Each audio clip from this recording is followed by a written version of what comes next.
for a bit. That's alright. It's not too bad. There's a lot of grind.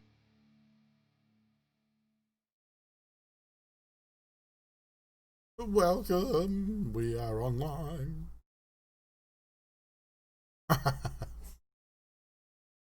Welcome everybody to the Wednesday night Curse of Strahd.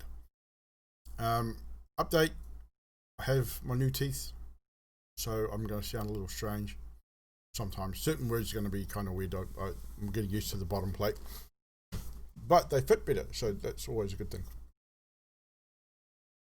The bottom one's still obviously the worst, always will be, but we will get there. So, unless anyone else has got anything to say, we will get right into it. So last week, we left off, you'd all rested for the evening in the children's bedroom before heading into the large storage room where you discovered the remains of a woman, which Kanos cuts down and carries with him. Skathis looks for and finds the secret door which leads to the basement levels. The moment you descend the narrow spiral staircase, a chorus of voices starts to chant, emanating from seemingly everywhere. You discover a couple of crypts, one with the name Bowels of Durst, which is empty, another with no name, which is also empty. It is decided that you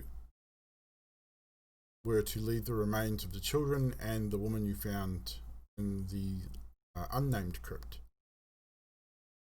A fireball was also launched. Didn't really do a whole lot, but just in case the bones decided to wake up, they didn't. Moving further into this dark and eerie place, you find what seems to be a living/sleeping quarters of some description. You find some small trinkets, some scattered items. Emilia searches the well that's in the center of this room, finds a blackened sticky liquid, which Adok decides she's going to taste. Renders him partially paralyzed for a short time. And Fibblestib seems to grab some of this liquid for maybe a later use. Moving forward, once again, you encounter two ghoulish creatures which attacked on sight. Basically, Skathis, Kanos, and Zadriel all move into combat. Fibblestib and Adok from the corner. One being beheaded, frightening Adok, which accidentally fires his cannon, striking Skathis in the side. The other is dispatched relatively quickly by Zadriel. Once again, you move forward, moving deeper into the end, into this cavernous region. The chant still continuing onwards. Still not understanding what's being said, but still just droning on. You find another sleeping quarters, this time a little bit more fancy than the previous one. Mirabelle and Kanos moving into the bedroom, finding a footlocker. Mirabelle starts rummaging through the footlocker, and then another ghoulish creature appears through the wall and attacks. Kanos is frightened almost immediately and staggers backwards out of the room. Fibblestib firing Charlotte for the first time, managing to remain standing. And once again, Zadriel dealing the final blow. During this time, Adok is hiding under a table. But Kanos, seeming first time being frightened of probably not the first time being frightened, but these creatures none of you have probably dealt with before. Some of you have seen undead, but nothing to this sort of level. Once recomposed, shall we say, You go through the footlocker further and you find some bits and pieces, a very fancy cloak, a spell book which Mirabelle puts into her pack, which is spells that she understands and can read. Some potions, one of which Fibblestib determines is alchemist fire, very dangerous and highly flammable liquid. At this point, some of you, now being down here for a time, start to focus on the chant and start to understand what the words are and what they're saying. For those of you that did pass that score, I'm the land. I'm the ancient. I'm the land. Over and over again, and this is where we rejoin the party.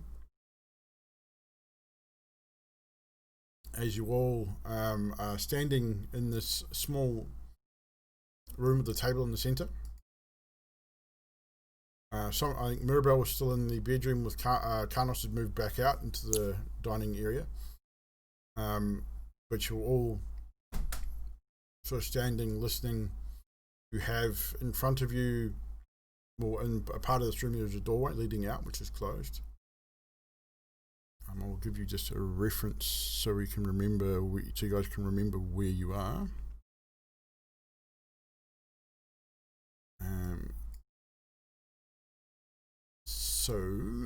Map of reference is there. So you guys are in this small room with the table. Some of you, well, most of you are in there. A couple of them in the bedroom. I think Zadriel might still be there.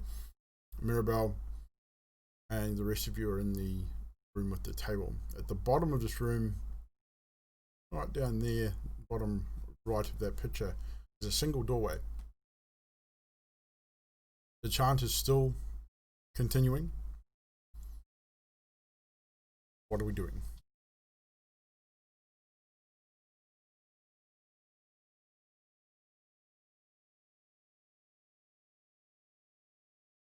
I think everything was retrieved out of the chest. Yes, bits and pieces had been offered around. Potions, alchemist fire, a mess kit, which I think Malia took, or someone took a mess kit.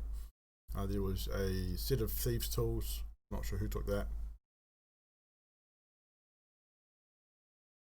I remember Emilia saying she'd take whatever no one else wanted, but.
Okay, duly noted.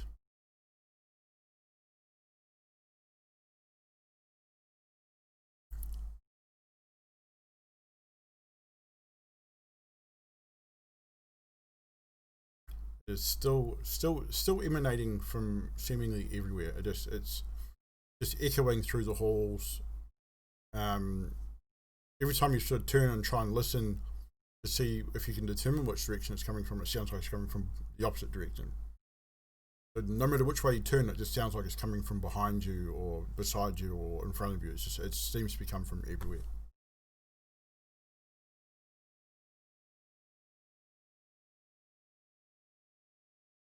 No. No plant life. Well, you can investigate if you like. So you're going to search for some plant life. Roll investigation. Yeah, roll investigation.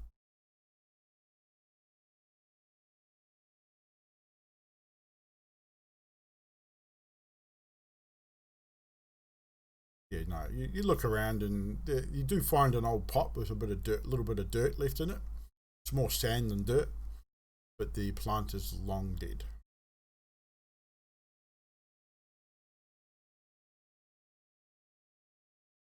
Okay. Put in your notes a handful of dirt is in your pocket. Or a pocket full of dirt, whichever is easiest for you.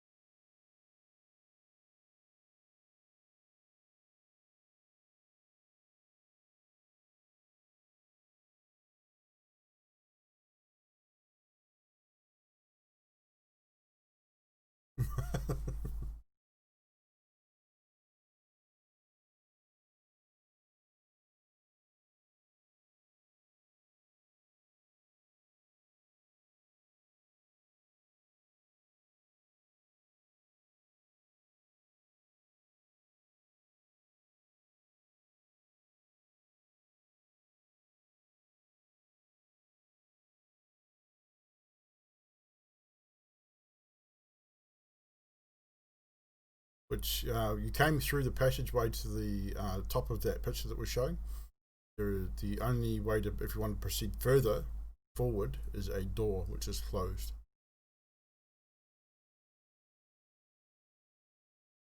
So Skathis, you walk up to the door and you reach out to grasp the handle to check whether it's locked. I need you to make a dexterity saving throw, please.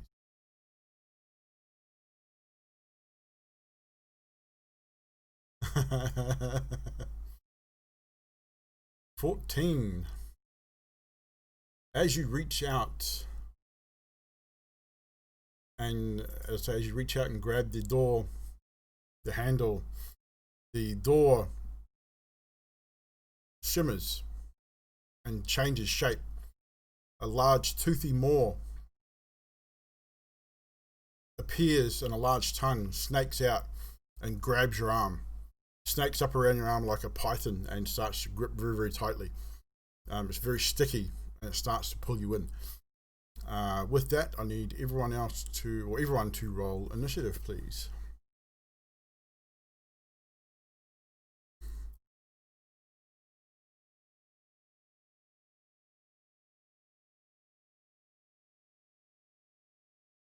So, Karnos, your initiative.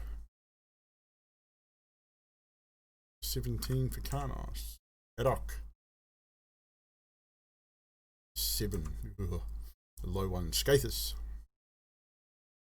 9. Mirabelle. Zadriel. 11. Fiddlestep. 4. And Emilia. Some low rolls there. So, as you are seeing, this sticky, slimy tongue is snaked out from this door and has grabbed Skathis by his arm and is starting to pull him in. Karnos, you are first in the initiative order. You look.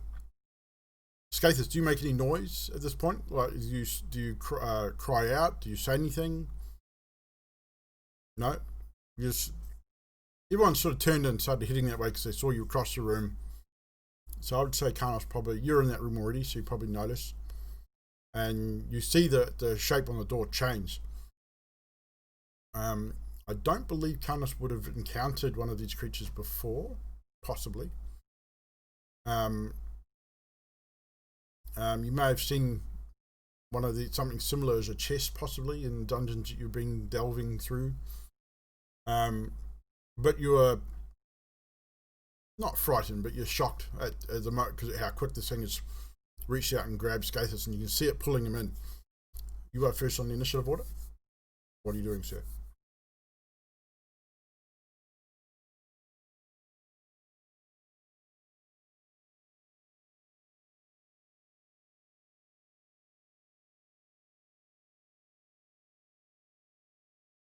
Yes.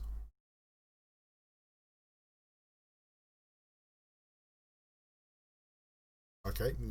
By the time you reach the door, you can see the eyes start to form above this toothy maw as well, and it doesn't stink, but you can see the saliva dripping from these very, very big, very, very sharp teeth, and it's just making this horrible sort of noise as it's trying to pull Skathis in. Go for it.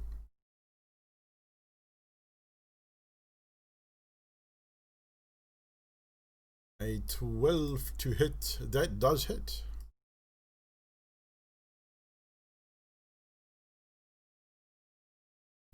Nine slashing damage.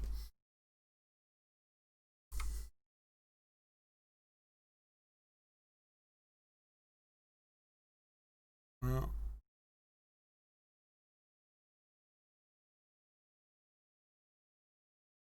can't. You're breaking up there, Trash.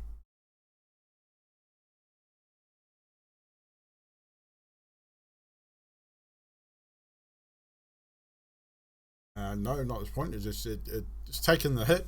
Didn't quite get the eye. It was not quite close enough to the eye, but it's definitely taken some damage.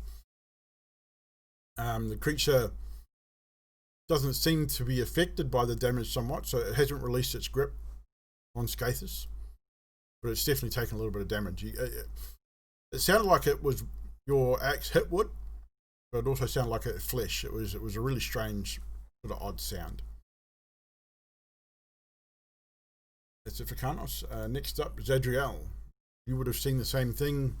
You've now heard and seen Karnos rush in and strike it with his axe.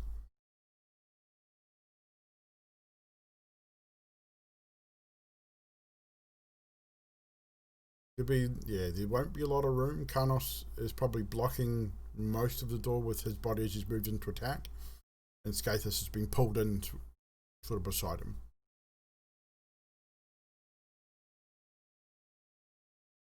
You can definitely try.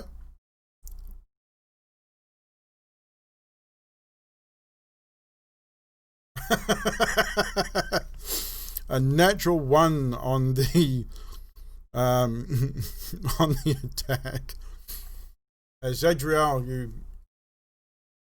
reach to your back and grab the javelin which is attached to your side of your pack. You look at it and go, yeah, I can do it. And you fire. Can I get you to roll a d6, please? And tell me what you get. 6. Roll to hit. Again. Actually, no, you didn't. You missed the thing. So you're gonna either you hit Karnos, unfortunately. Roll damage for your javelin. Just straight damage.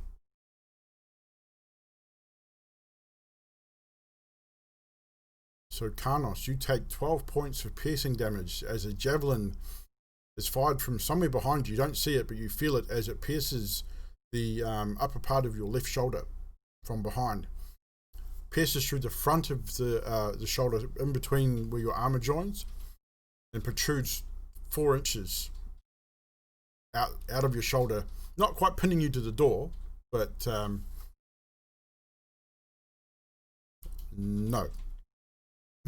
I know what you're trying to do, and you can't. You're being sucked into a door by a great big duck, and your back would have been to Zadriel. You cannot do your monk shit and try and grab a missile that you can't see.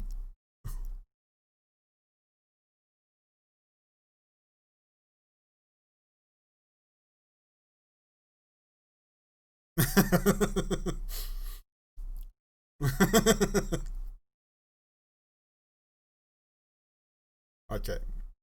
Skathis, is now your turn. As you are slowly being pulled into, your arm being pulled ever closer to this toothy mouth. Yes. Attack away. Oh, pardon me.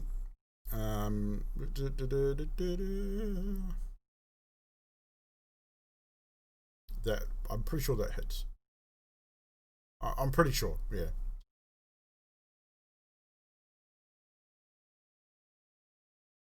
Six damage as you frantically try and beat off this creature that's trying to bite your arm off. You pull out your you got your quarterstaff and just try and smack it in the mouth, and you manage to hit it just the once. Yes, I said beat off, you dirty-minded fools. Skathis, you will also get to make a strength save, please. Yes.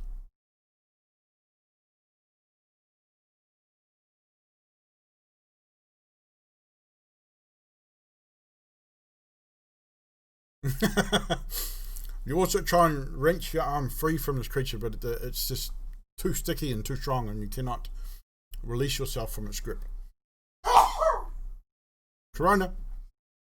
With that, Mirabelle, you would have been still possibly in the bedroom moving forward, so you're probably maximum distance you could be away, moving into the doorway across the opposite side of the room.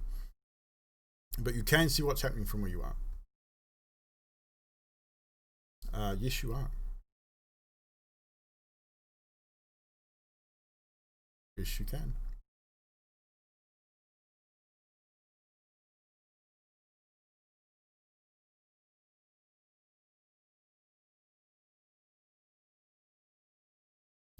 Can you tell me the range on your acid splash? 60 feet.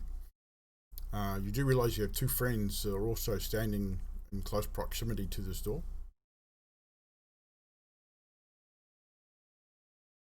What is the damage on your acid splash, please? And I believe that's to everything within 5 feet.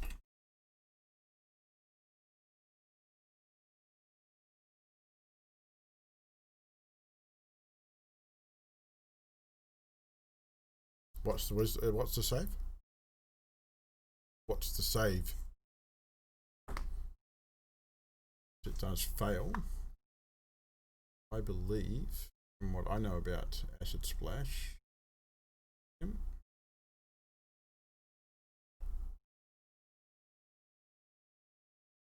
Breathing on your microphone, somebody. I think it's nutty.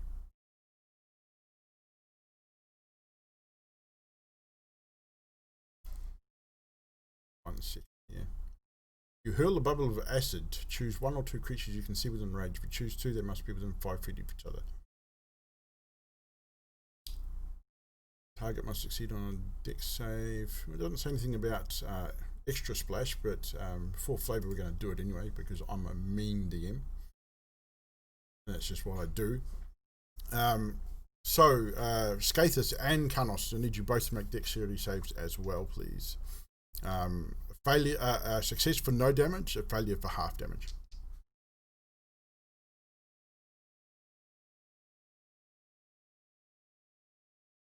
Yes, you would, because you are grappled. You are grappled, so that will be an automatic fail. So you'll take 6 damage. Was it?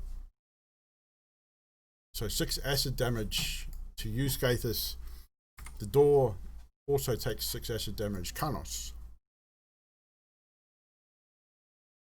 There's a success, so you will avoid the splash of acid as it strikes the door. Yes, it is quite annoying having a 5-foot javelin sticking out of your shoulder. And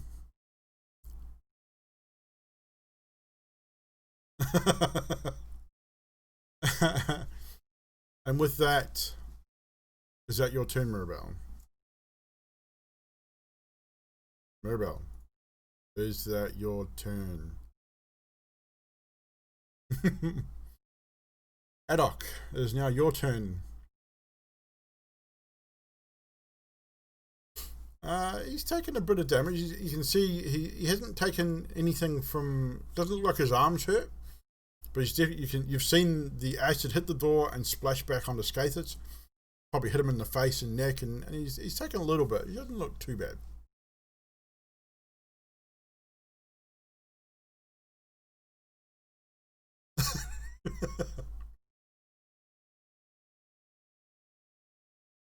So what you guys see and hear is a little grey goblin run forward, screaming, a very high-pitched, not really a battle cry, more like a get the fuck out of my face scream, and attacks with his little short, silver short sword. Roll your attack. That does hit, and you are able to strike the tongue. I mean, it's probably just within reach of you. 4 damage. That is 4 slashing damage. It opens a reasonable wound on the tongue. Doesn't sever it or anything by any means. It will have to make a quick save, which it succeeds and maintains its grip on Skathis at this point.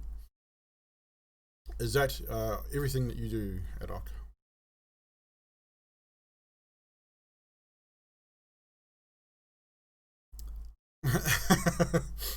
And with that, it is now the door's turn. The door is going to make a bite attack as it pulled Skathis' arm into its mouth, which will be at advantage because you are grappled. And it hits you with a 18, which I believe is a successful hit. You will take 7 points of piercing damage, plus 4 points of acid damage, as the saliva from this creature seeps into the wound. The pain is excruciating and is very, very, very painful. That is all this creature is going to do. Philsip, you are next.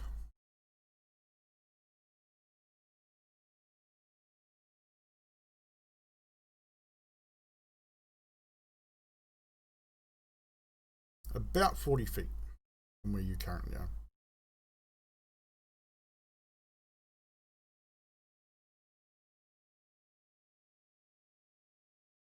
Yeah, because what's your movement? 25 or 30? 25, yeah. So you get 25 if you were wanting to get into melee. If you dash, it would use your action. You would still have a bonus action, but.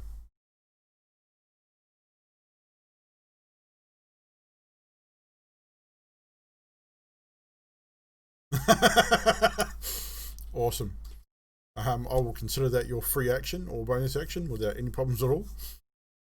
As Philsip races up like a small child and latches onto Skathis' leg, and says just that. Emilia, it is now your turn. And from you looking around, you're probably 15 feet from the door. Yeah.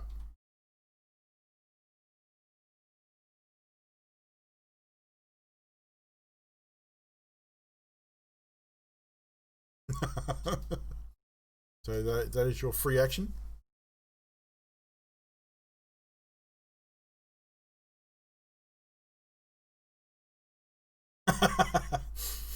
So Emilia sits down to watch what is happening.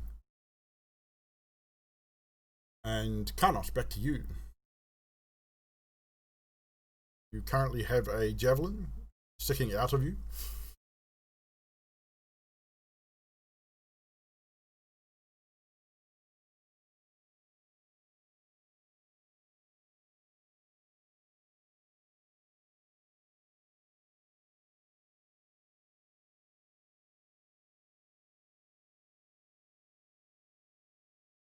I did that not.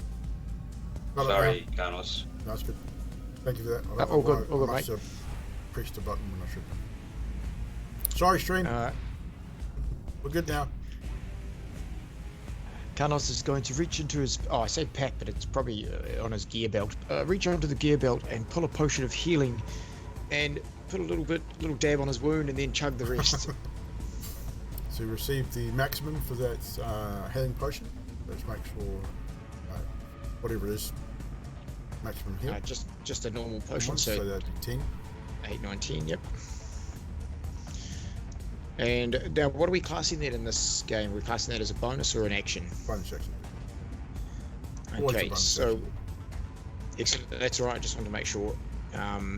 With that, Carnos will then grab his shield from the other side. Actually, it's grabbing two things. It will just take another swing with his battle axe, but it'll be one-handed without the shield because I took a potion. No problem. So here we go.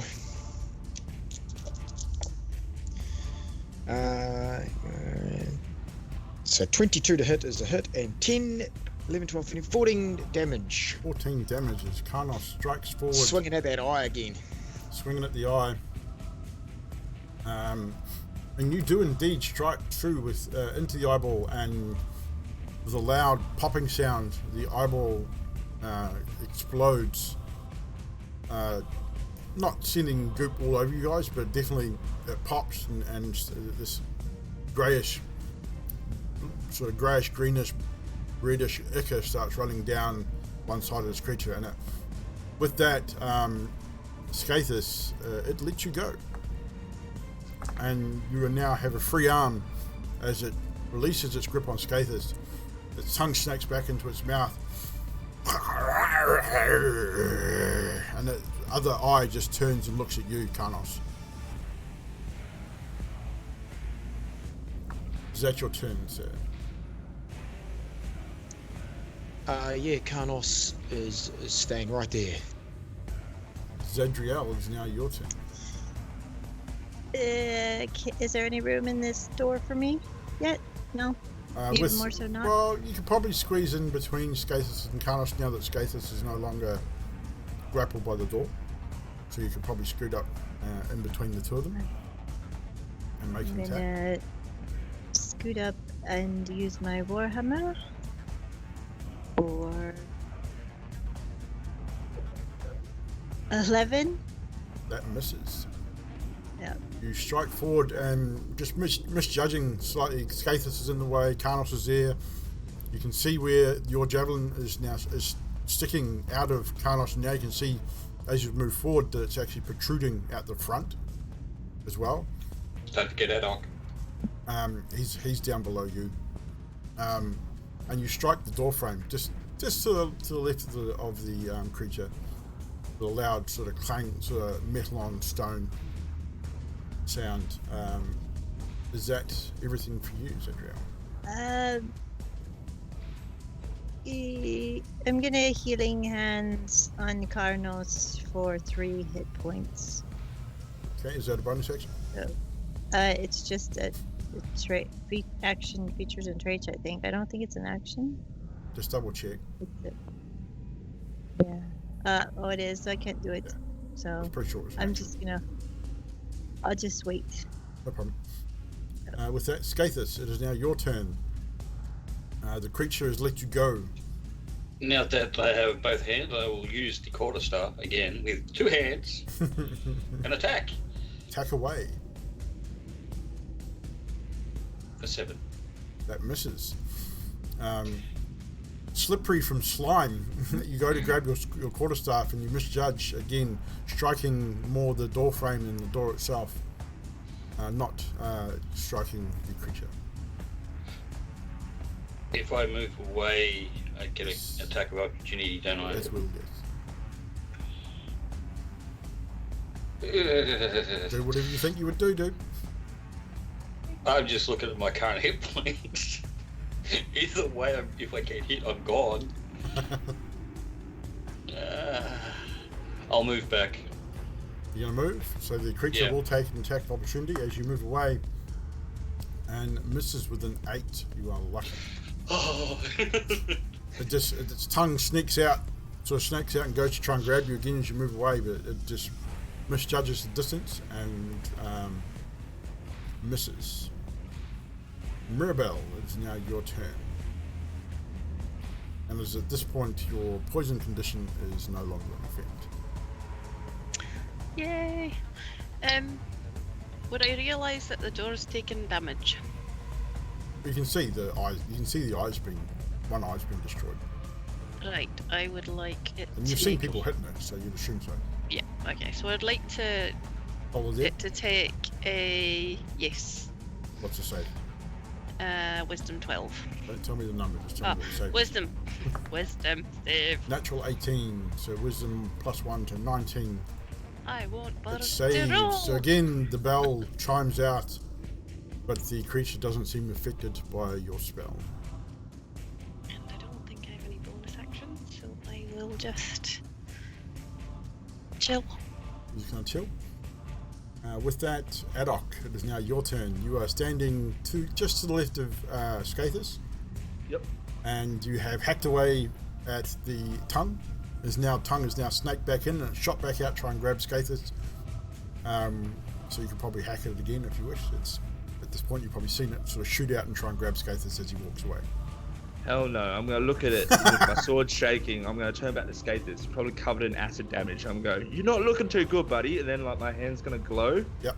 And I'm going to mutter some goblin incantations and I'm going to cast Cure Wounds on Skathis. Okay, roll your heal.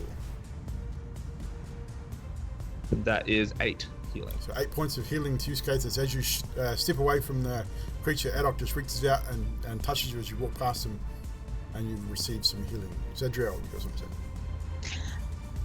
Yeah, I also just have protection, so anything it hits besides me gets disadvantage.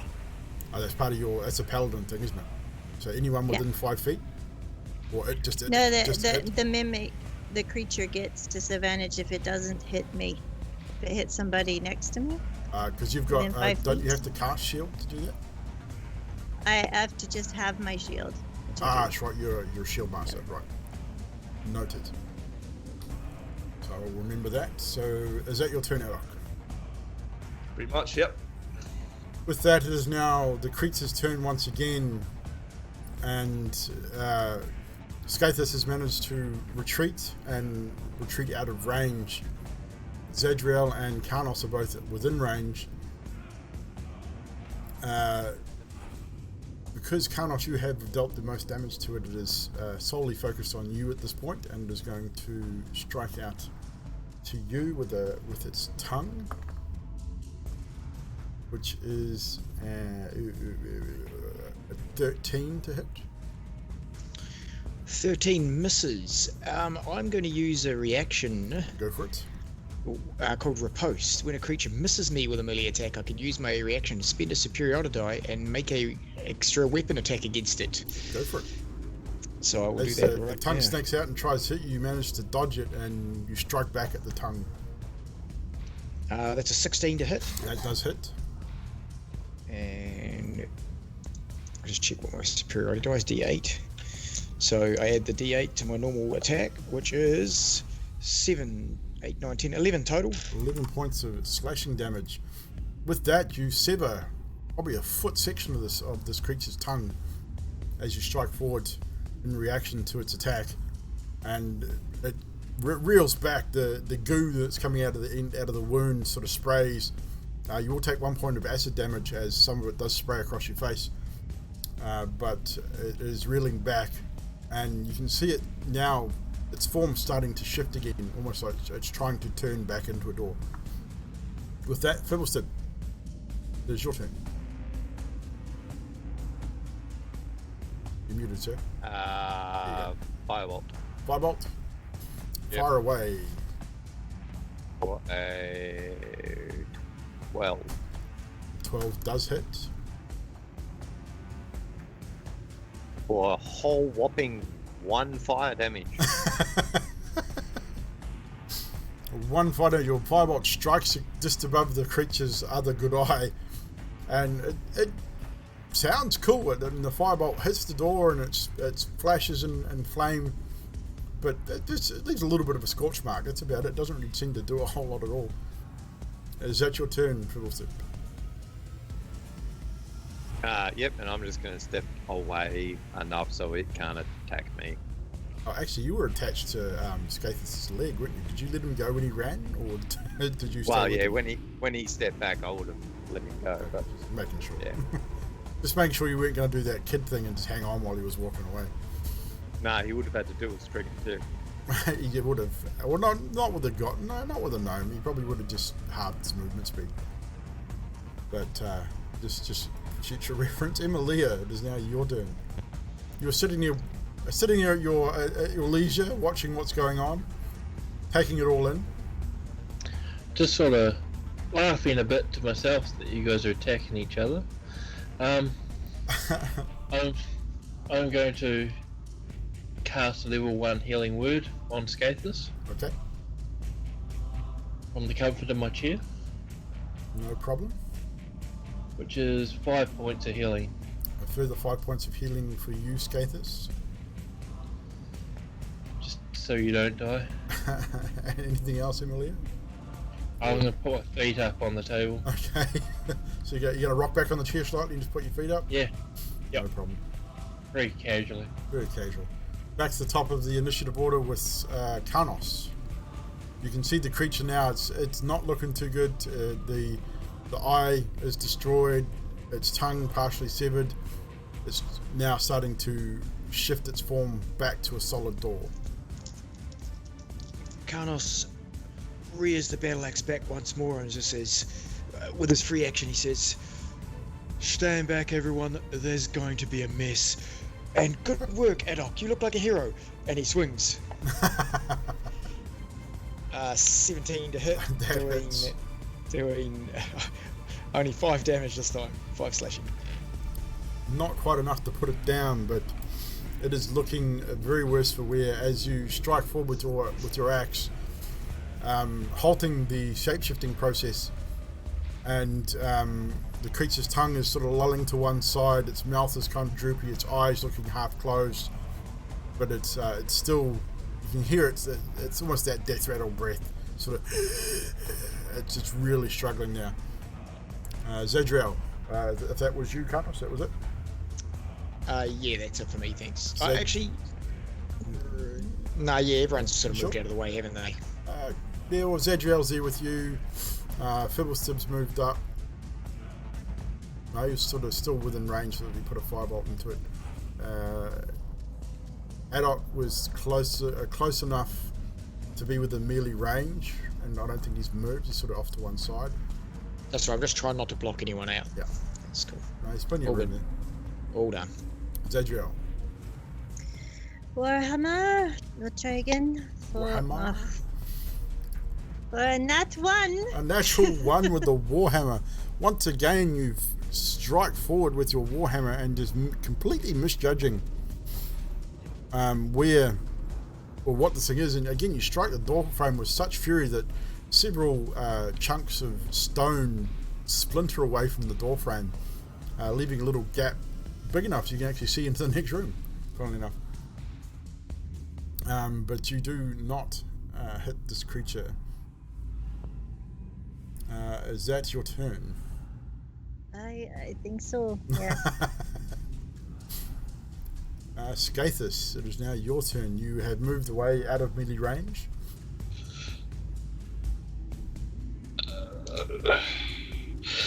Move back into melee range. You proceed to move forward back into range and make your attack, good sir. Yep. 19 to hit. That hits. 7 damage. 7 points of damage. Skathis, describe to your teammates how the effects of your quarterstaff attack on this creature. So as I moved in, I took a kind of a short leap with the butt end of the quarterstaff going straight down, as if hitting stone block. No problem. So you just overhand strike straight down. Yeah. And as you do so, you hit it with pretty good force too. I mean, you didn't. What you assumed was a door and expecting to hear almost creaking and splintering wood.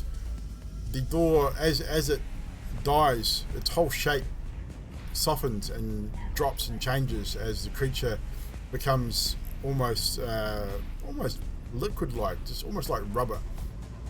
It descends out of the door frame. As you strike it, you hear that low thudding sound of wood on, sounds like wet earth, and the creature's eye rolls back in its head, and its tongue just sort of flops out to one side and dies, and is now just a sort of oozing heap on the ground, leaving an open doorway. I would like to say to Carnos, I would like my javelin back, please, and try to pull it out. Carnos, do you attempt to aid the removal of this thing from your shoulder? Take a swig. Yeah, Carnos has had some weaponry through him before, Zadriel, and he is. Why am I talking like here? Don't talk about myself in the third person, first person.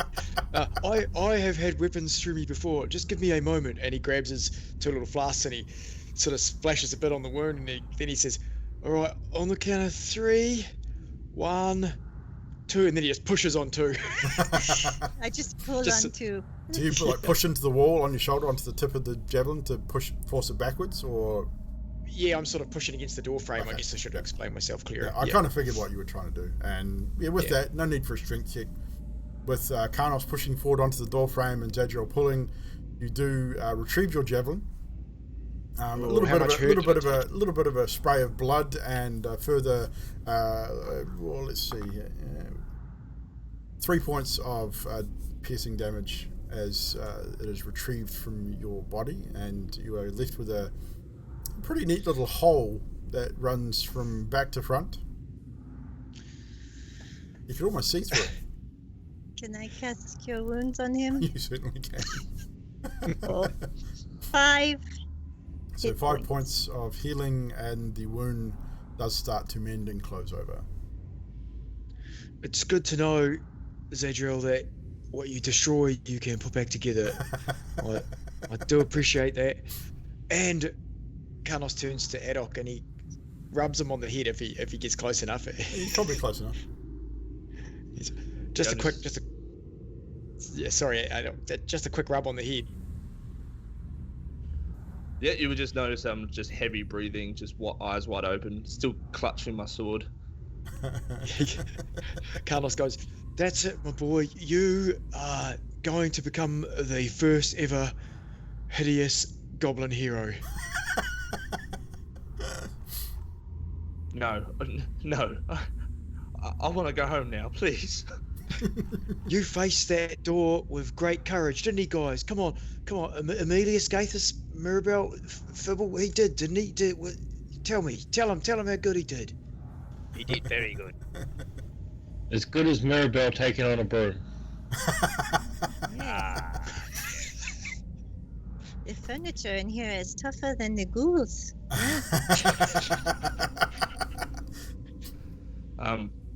I'll also like to mention with that, Adult is just going to take a split second and whip off his backpack, and then he's going to actually holster his short sword where his dagger is, put his dagger in the backpack, and actually pull out his blowgun from his backpack. Okay. And then he's going to look at you all and go, "Right, if you guys are honestly serious about going through here, then I think it's time I should probably use this."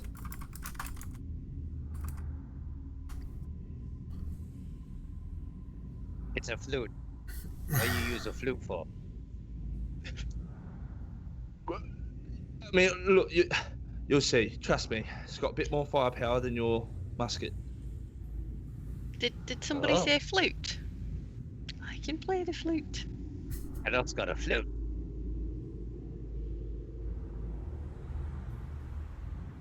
Can I play a flute? It's not a flute. You can't. No, it's a blowgun. Look, I've got darts. I've got flute. Look, it's got sigils on it. Arcane sigils. And with that, I take my flute out of my backpack and say, "Look, I've got one of those."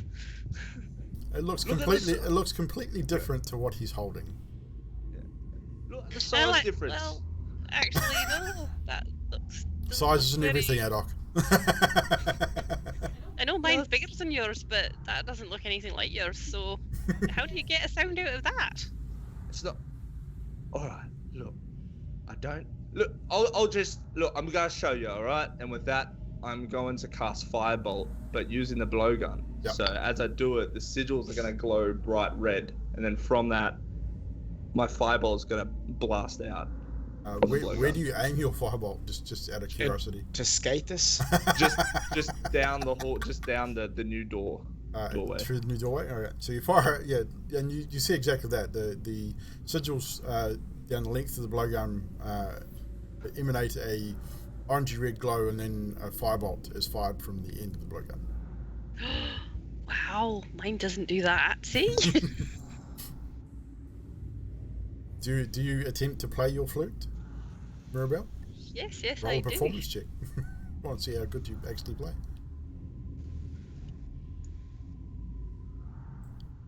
$16. It's pretty impressive. She plays a tune which I would imagine she learnt from either her mother or maybe even her grandfather. But it's definitely it's a halfling tune. It's a tune none of you guys have probably heard before, but it's nice. It's a wee little ditty and played very, very well. I'm just going to stand there looking at Mirabelle playing the flute. I'm going to look at everyone else and go, guys, please, it's not a flute. You just- It looks very nice, Adok. It's very good. Fibblestim. Like, you've seen it, right? It's not a flute. No, not a flute. Deadly flute. It's like Charlotte a little bit, but powerful. Oh yeah, Baby shout.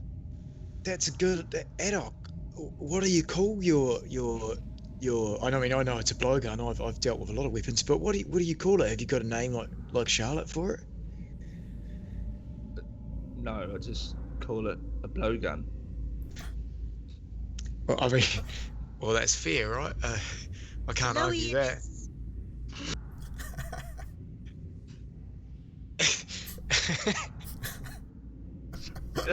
It's just, I'm just gonna stand there really confused and a bit disappointed that no one's taking me seriously. Fibblestibble, I think Zadriel is offering you something. No, we go. I was just going to say, I think that's very impressive, actually. So, Thank you. with that, you guys dealing with your various wounds, you all probably turn at this point and notice that Emilia is very casually leaned back in the chair. The chair's back on its back legs, and she's got her feet up on the table, arms probably crossed, I would imagine, and just grinning. Well, you can't really tell what she's doing. You can't really see her face, but she's just sort of half a little bit rocking, but just sort of leaning back on the chair with her feet up on the table at this point, just looking at you guys.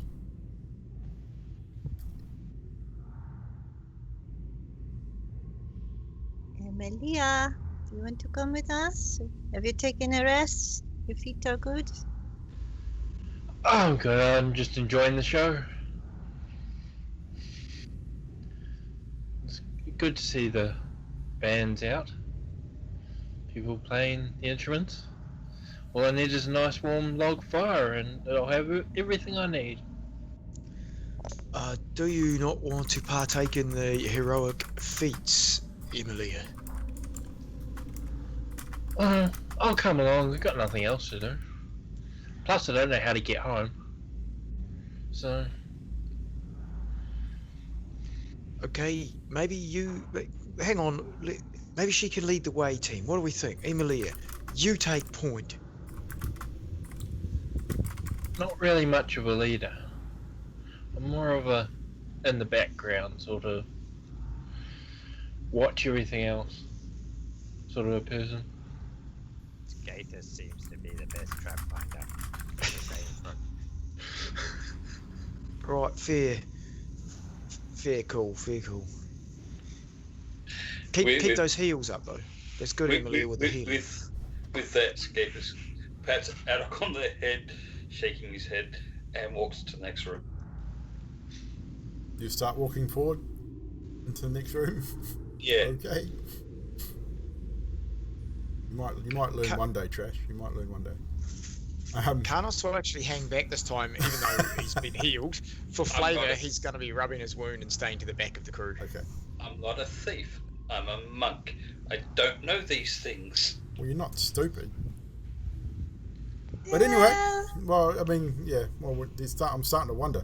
But anywho, Skathis just surges forward through the door, stepping over the deceased creature on the ground, and heads into the next area. Emilia, I'm going to say. Emily is going to grumbly stand up, grumbling something along the lines of, "I'm comfortable, but oh well." And you're going to stand and start moving forward with the rest of the group. Skathis sort of, at this point, Karnas hangs back a little bit, still rubbing his shoulder and dealing with his wounds. So can we get a quick order of moving into the next area, please? So Skathis is definitely in front. Who would be in after Skathis? Zadriel? Assuming Fibblestib would be shortly after Zadriel. I'm not sure if I want Zadriel behind me. So Skathis, Zadriel, Fibblestib. I'm assuming Adok's probably going to stick close to Fibblestib. Yep. Then Mirabelle, Emilia's probably going to hang right back, and so Karnos, you'll probably be hanging at the back with Emilia. Yeah, close to Emilia. Karnas is going to start watching her. Okay. So with that, in that order, you move forward to the next area. You go as you go through this doorway, you move into a small corridor, about 20 feet long, before it turns to the north and opens up into a larger room, which I will give you guys a reference as I describe what is going on.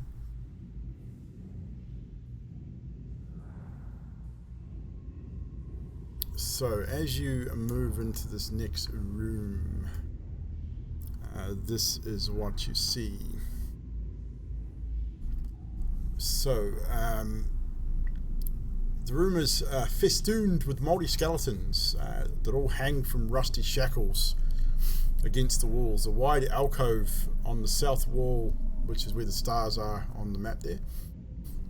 You see a painted wooden statue carved in the likeness of a gaunt, pale-faced man wearing a billowing black cloak, his pale left hand resting on the head of a large wolf. Stands next to him, and in his right hand he holds a smoky grey crystal orb. The room exits in the west and north halls, and the chanting sounds like it's coming from the west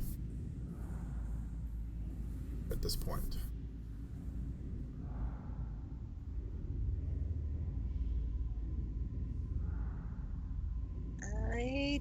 Do we recognize this statue as the Durst or anyone that we have seen in the house? It does not look like Gustav Durst. This person, I mean, it's a larger statue, but just looking at the scale of things, everyone make an intelligence check if you want to try and determine, or even a history, intelligence or history, up to you guys.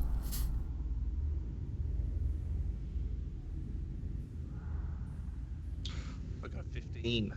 15. Yeah, 21. 21. Even with the 21, Mirabelle, you've got no idea who this person could be. It's not someone you've ever seen or heard about. But in saying that, can I go up and have a look at the crystal ball, please? You can when we've finished with this particular situation. Just a 14 for Karnos. Zadriel? 20. 2. 2. Pibblestib? I got 20. 20? Cut out there, dude. I couldn't. Just an edge. Yeah, dirty 20? Dirty 20. So, Adok, you, with your role, you're not 100% sure, but you think you know this person. You can't, your memory's just not what it was before. You swear you've met them, but you're not sure when, and you're not sure of the name. The name just won't come to you. Fibblestib, you've heard stories of Barovia. Probably Zadriel's probably heard the same stories. You and her probably discussed the legends of Barovia and the legends of the fabled prince of this area. And you've seen a picture of this particular prince, and the statue bears a striking resemblance to the prince in those pictures, but the name eludes you at this point. You can't seem to remember the name, but you've definitely seen this in picture in a book. Skathis, did you make a check as well, or not? Yeah, I got 20. 20. Same thing for you. You've in your studies within the monastery, you've heard the tales of Barovia and again that same prince. Name doesn't come to you, but you've definitely seen drawings and paintings of this individual. Emilia,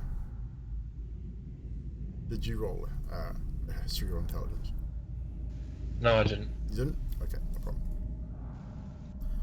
But in that, Emilia, the figure looks familiar to you nonetheless. Just a feeling that you know them, or may have met them at some point, but you have no idea where, who, or what. It's just a feeling you have that you may. You swear, I think I know that person. I'm not sure how. So Mirabelle, everyone moving into this room. Mirabelle, you're towards the back, so you would probably be the last person to see the crystal ball. But you wanted to. Yes, I'd like to go up and just have a little look and maybe a feel, because it looks like it's interesting. It just appeals to me for some reason. So you want to investigate the orb. You're looking at it or touching it? Both. Both. So you walk up to it and you have a look at it. Roll investigation for me.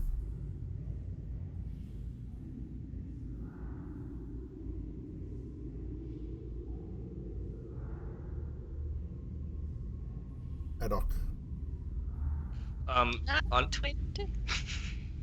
Carry on. I know I'm at the front, but is there any point that I might be able to see Mirabelle as she goes to touch the orb? I mean, you're all sort of looking around the room at this point, so yeah, I would say you're aware enough. Sure. And probably focused on the statue because of the haziness of your memory. Yep. Even with a natural 20, Mirabelle, Adok, what did you want to do? As Mirabelle goes out to reach and touch the orb, I'm just gonna quickly out and go, no, don't touch it. Do you listen, Mirabelle? I'd kind of be like, but why? It's pretty. Have you ever heard of any stories about thieves and like tombs and just like pretty gems and stuff and traps? I'm looking at him and I'm like, well, yeah, you would have. You would have. Your grandfather would have told you stories about thieves and gems and gold. Yeah, definitely. That's what he did. Yes, he was an adventurer. That's what he did. He was out. He was a thief. Well, I can't quite put my mind on it, but something about this statue just doesn't feel right. It's like I don't know. It's like I've met it before, but just don't touch the pretty thing. All right, just try not to.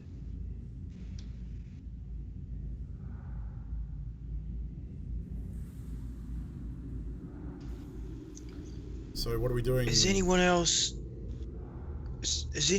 wondering why there are skeletons all around the room? Because while this has been going on, Kanos has been checking out the closest skeleton to the entryway because he was at the rear. Okay, so What are you checking specifically? Just seen A, how it's attached to the wall, and B, why maybe it's dead. So you're investigating, but you're looking for maybe cause of death as well? Yeah, looking for cause of death. Yeah. Roll a medicine check, please. At disadvantage. Because by this point, the effects of your tootling would probably be having some effect at this point. That is a 5. You're looking at it, and it's easy enough to see that they're shackled to the wall with they'll be manacled. The chains run up to big iron rings on the wall that have been attached to the wall. The chains they look like at a time were probably fairly well made.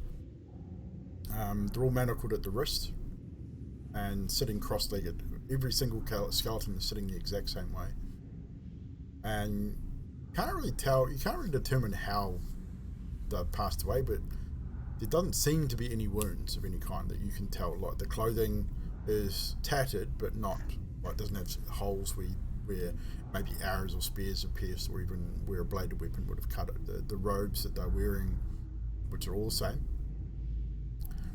just appear to be old and maybe rat or moth eaten. Okay.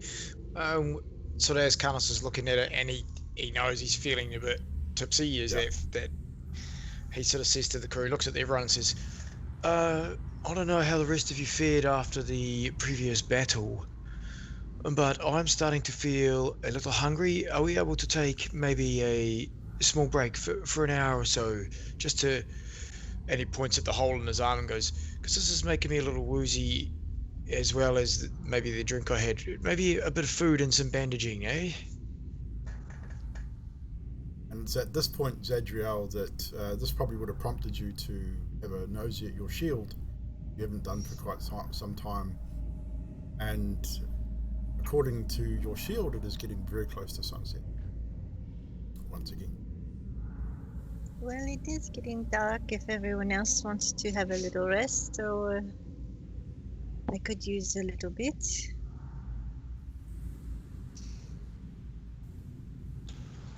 I can tend to people's injuries if we want to take a break. an hour, and I'm only asking for an hour just to patch up and have something to eat, and we don't have to wait for long. I know there's things at hand. How many entrances and exits out of this room? There are two. The one you came in, and then there's another exit hallway to the top left. So on the picture there, you'll see the two skeletons down, so you can see it. You can see that there is another exit at the opposite end of the room that you came in. So neither one of them are doors. It's just two hallways.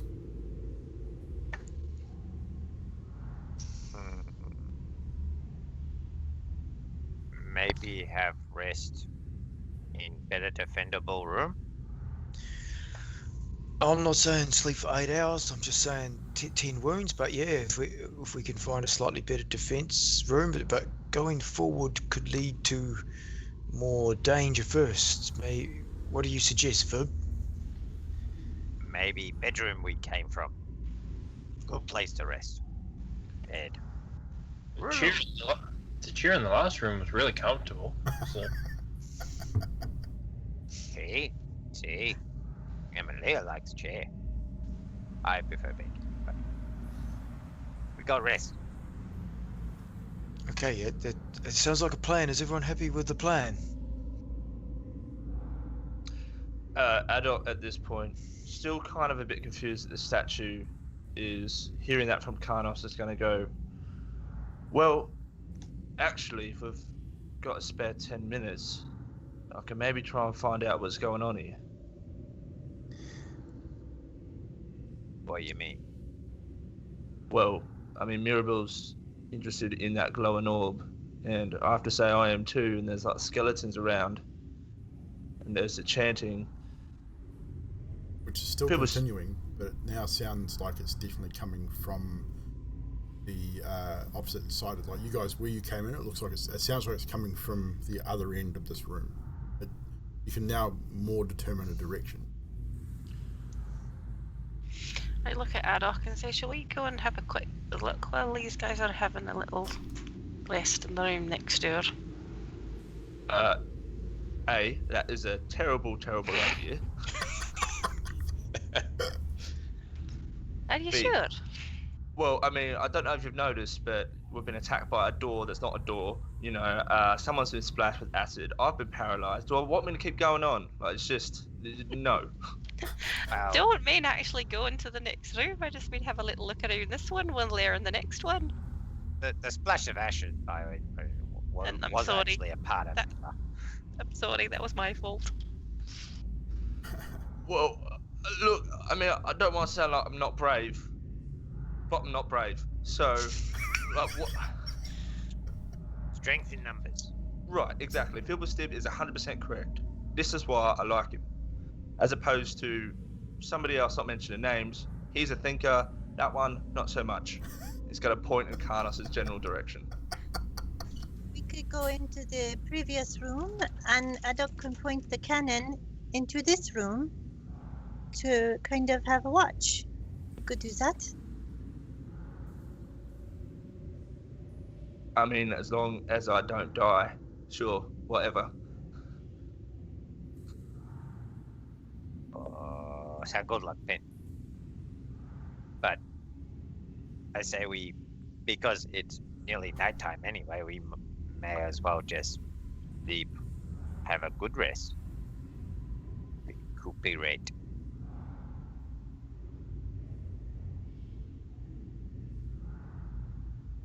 Okay, I'm gonna go back to the other room So with you're the gonna, bed and the chairs. so you're gonna move. Skates follows suit.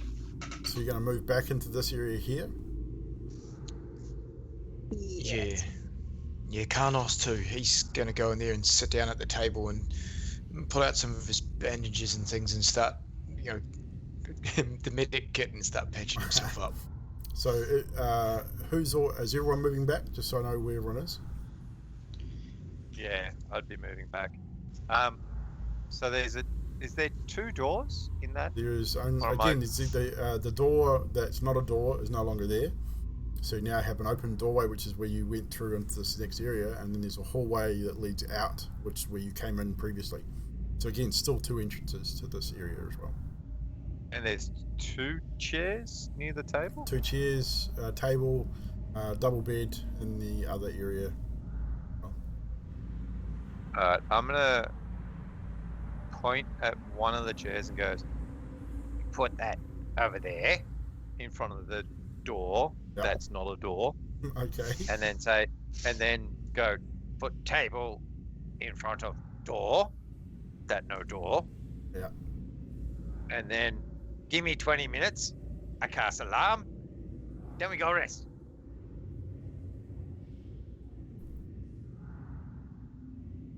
Okay. Yeah. I mean, how long of a rest are you looking? Are you guys thinking like a whole sleep and what the not? Yeah. May as well. Like, get all spells back. Everyone be healed properly. Adok no longer Adok.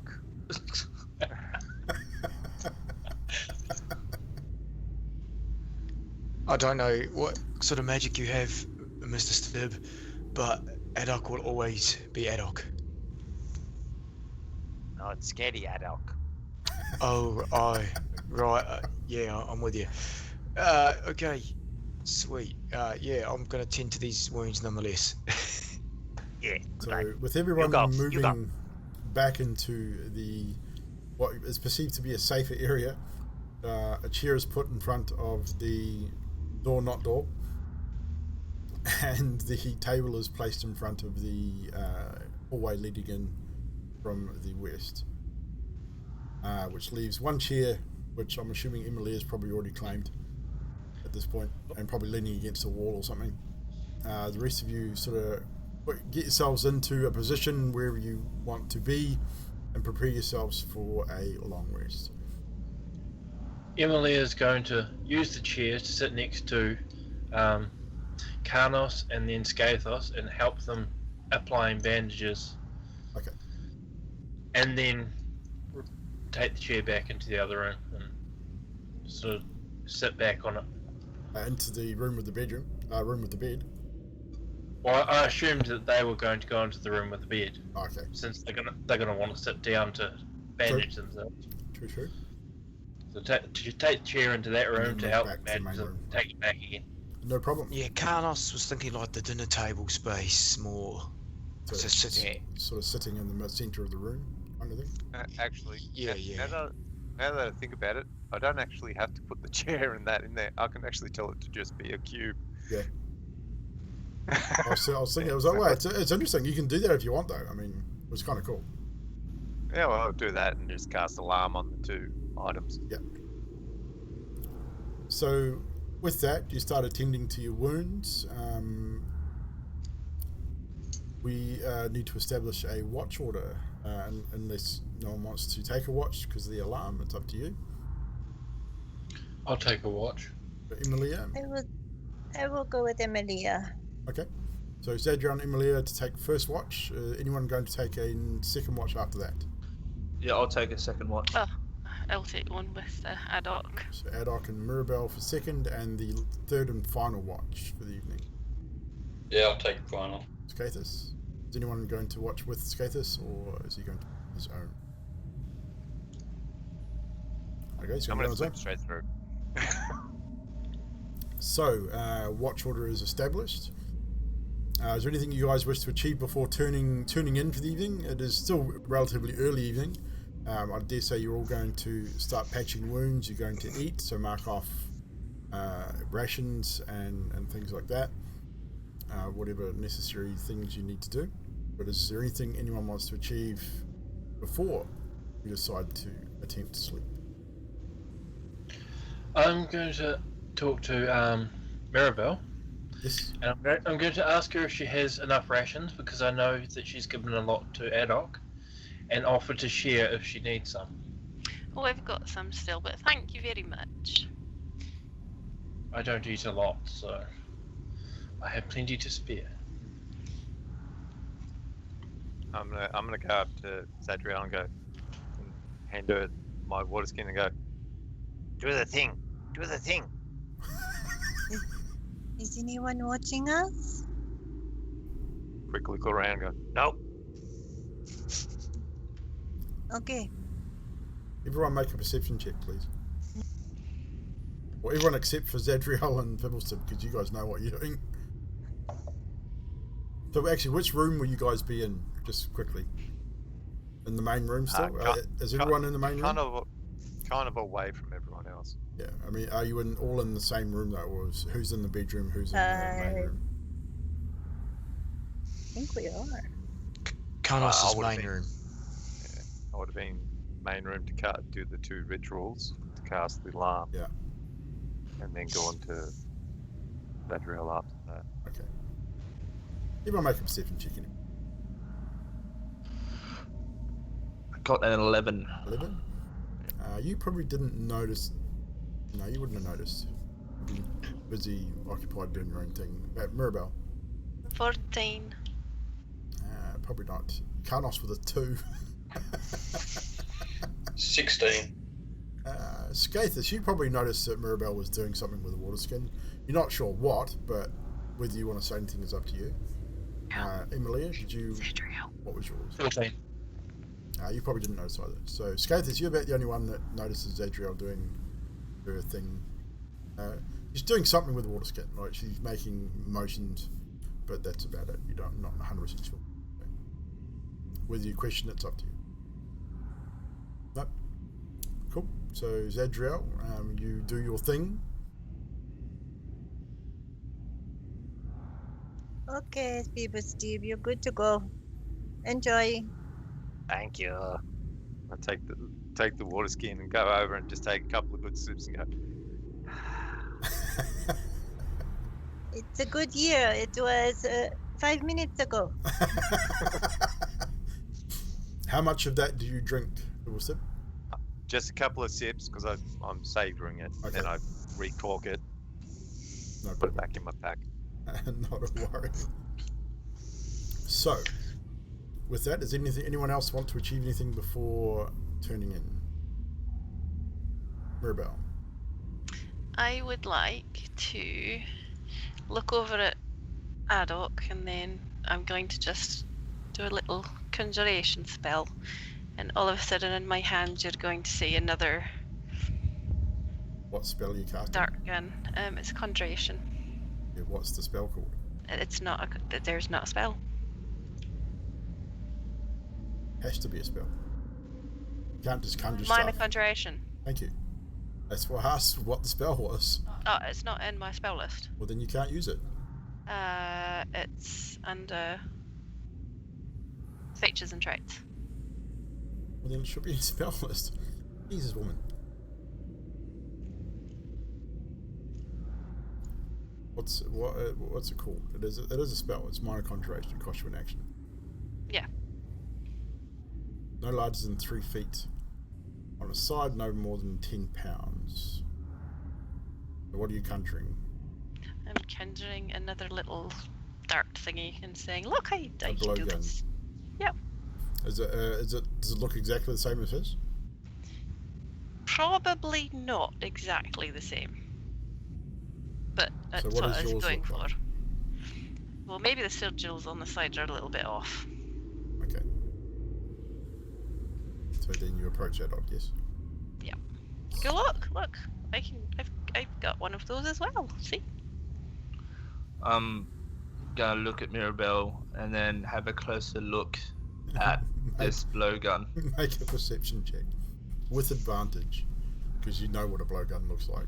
And this thing it looks kind of like one, but it looks a bit off. I got a 6. Look a bit closer, and I was like, it's pretty cool, but not as good as yours. Yeah, that's actually not too bad. Can you like do the sort of things I can do with magic? I You make don't know. Would you give it a shot? You know, fireball. I probably can't do that. It just looks good. But I can try. Yeah, go for So it. I what, mean, if so you've what got are you one. going to try and do, Mirabelle? I'm gonna try and do a spell out the end of my blow dart. Okay. What spell? Oh, I don't know. They all Well, look scary. you've got Acid Splash, you've got Toll of Dead, you've got Chill Touch, Burning Hands, and Cloud of Daggers. Those are the only spells you currently have. Chill touch. It's probably the safest.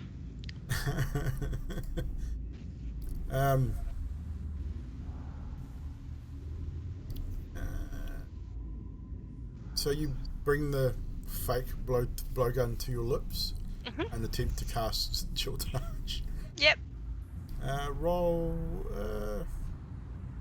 No, it's not going to work because you need to vocalize it. You need to move your hands. So as you bring your hands up to do the whole blowtorch, out what you see is you hear her start mumbling under her breath, trying not to make sounds while trying to hold this blowtorch to her mouth, and she's moving her fingers as well, trying to hang on to this thing. And as she does that, you notice that her fingers pass through part of the blowtorch, and then it disappears and dissipates.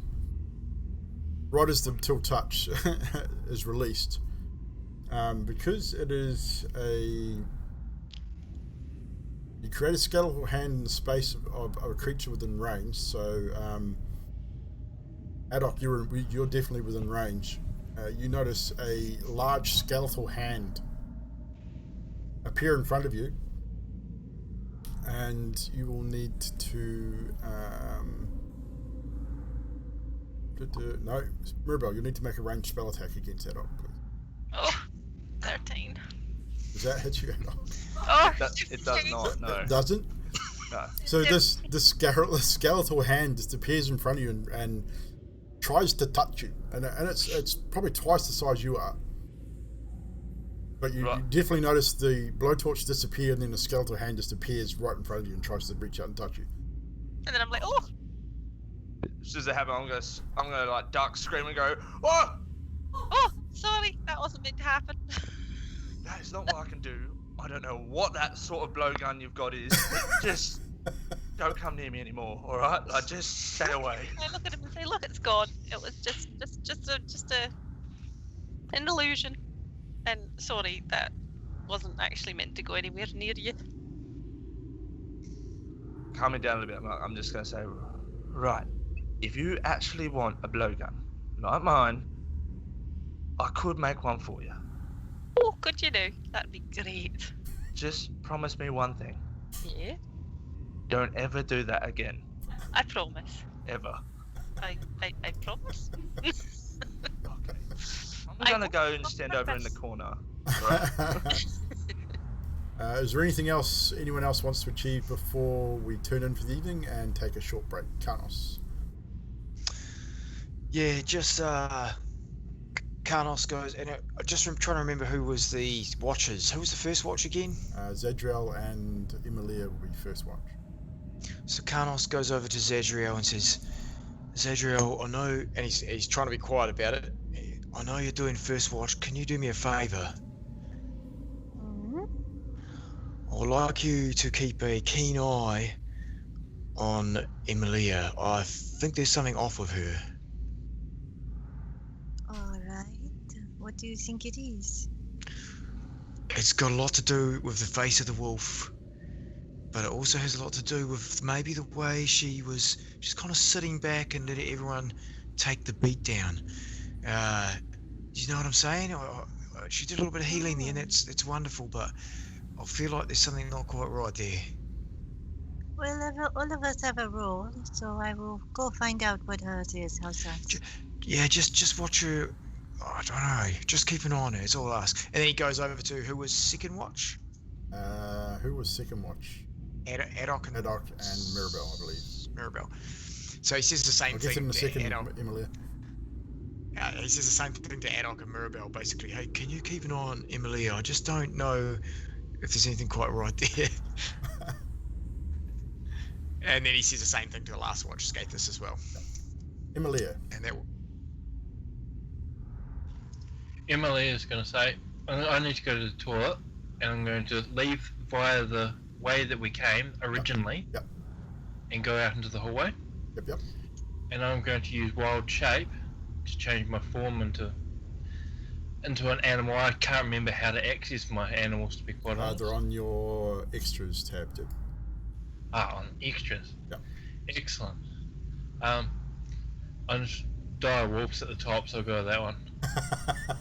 So you're going to lead the room, and then Yes. and then wild shape into a direwolf. Yes. And then what are you going to do? And then I am literally going to go to the toilet as a wolf. Okay. Duly So noted.